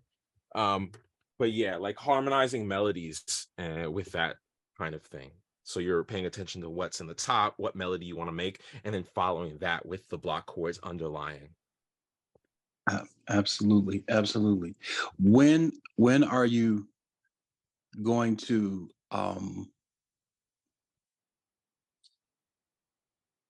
come out with your um production with your because you know you tease the people, man. You tease with when you're when you're singing and playing and you have a guest vocalist on. I was like, and everybody's like, man. So that's my next. That's my question. When I love great it. voice, great voice, great. I mean, it's just the you know taking everybody back to you know to the old days and everything. And when are you gonna? Uh, I know you're going to Spotify, but are you? Do you think you'll have something? Well, do they? Well, I guess what I'm. Do they even still make CDs? I guess. You know what? I'm still a sucker for a good project. You know what I'm Yeah, saying? Something that yeah, has a cohesiveness to it. yeah, Um, but yeah, you know what's funny, Daryl? Like if if you look up me on SoundCloud, yeah. pronunciation was weird. SoundCloud. Um, I actually have a few things on there. I released a single in like 2017, my first year of college, but I haven't done anything since then really. Yeah. Um, but you know what? That's a really good question. When will I be coming out with music? The truth is, I don't really know because right now I am still a seeker of sorts. Okay. Um, I am I'm searching to develop my musicianship to the next level because there's so many different like genres of music that I want to pull from and study. And I think that's where my heart is. It's inside of that curiosity right Right. now. And I love composition and orchestration and like just Yeah. being a Yeah. practitioner on all those levels. So Yeah. I don't know. We'll see where the wind takes me. But hey, Okay. Yes, sir. Absolutely. I don't know. I don't know if you ever heard of this gentleman by the name of Matt Jones. yes, yes, yes. I love his orchestration. I love it. Absolutely. I could see a collab of Alec Winters and Matt Jones, an original collab of your compositions and your with his string arrangements and orchestration behind it.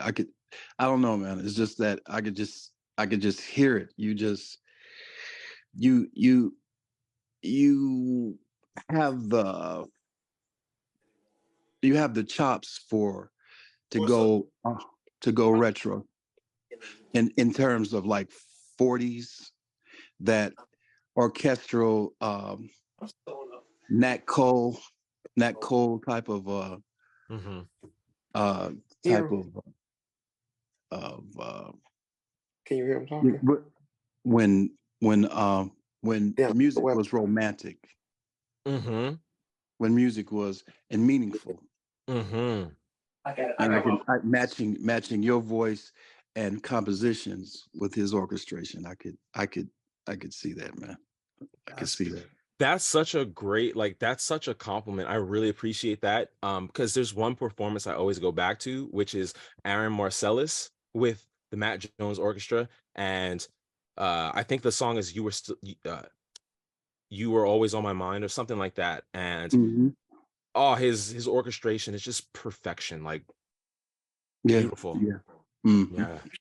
Yeah.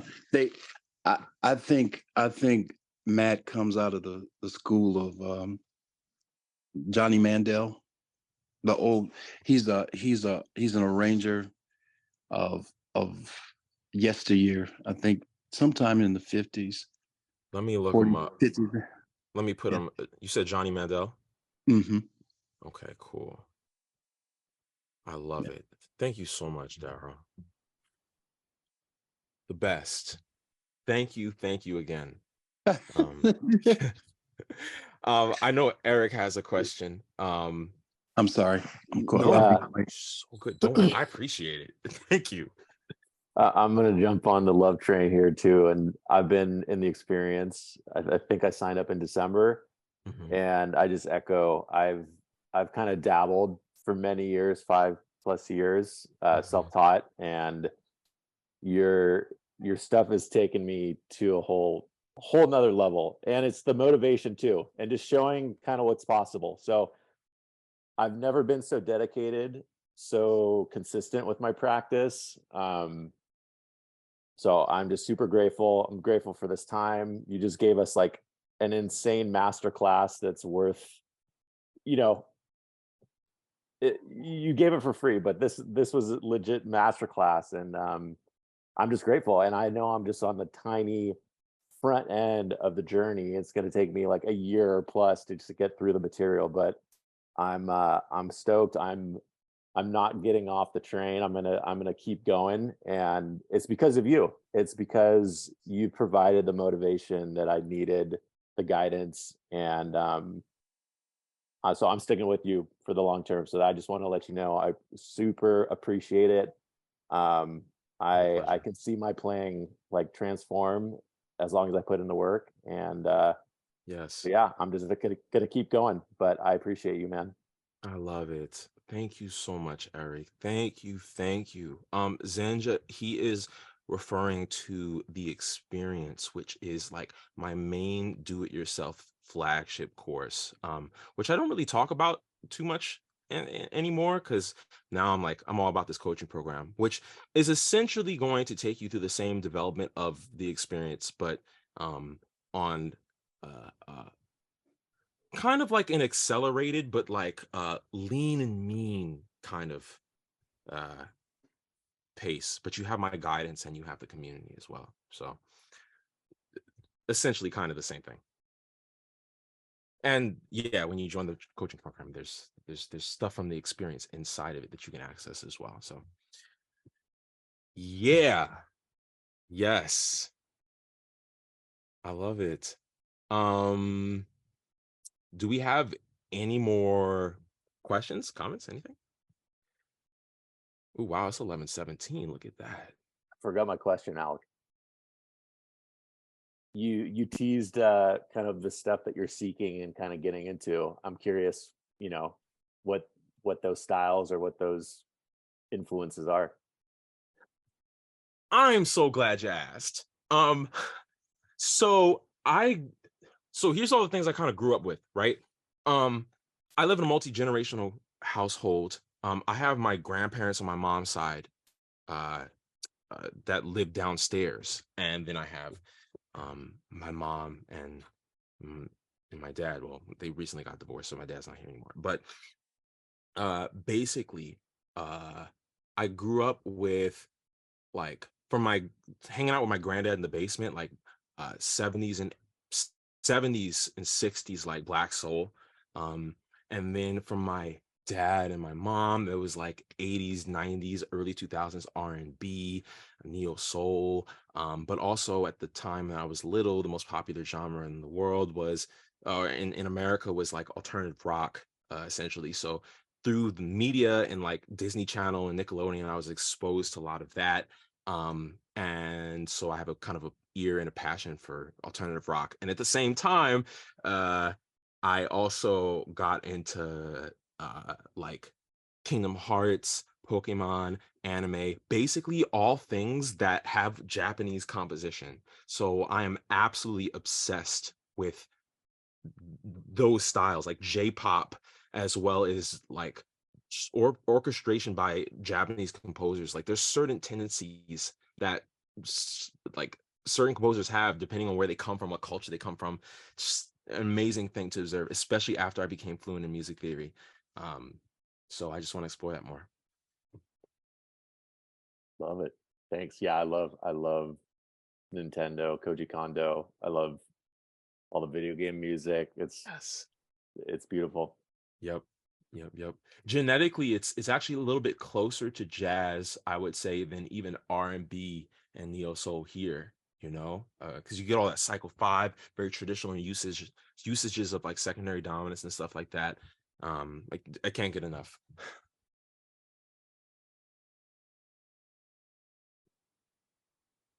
Yeah. Yeah, anyone else before I call it a night?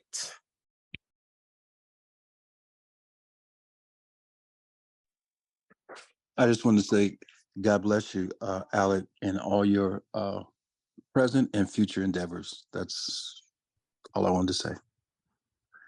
Daryl, thank you so much. Completely likewise, and I humbly accept I accept that and thank you. Just thank you. I'm very grateful that you showed up tonight. I'm grateful that all of you showed up tonight. Zenja, thank you so much. Ryan, thank you so much. Yeah, I'm gonna see y'all on the other side. Book that call. Ooh, the Masters Framework opened a lot of doors for me. Oh, that's beautiful, Gabriel. I love to hear that. Listen, if y'all, no matter what, like if you're inexperienced, no matter what, right? You like I would literally love to have you in the coaching program. It's an incredible community. So book that call, even if you just want to talk to me and talk about it. Yeah, you know, it doesn't have to be in your committing or anything. But yeah, I'm gonna send out this link by email, and I will see y'all later. Y'all have a beautiful, beautiful night.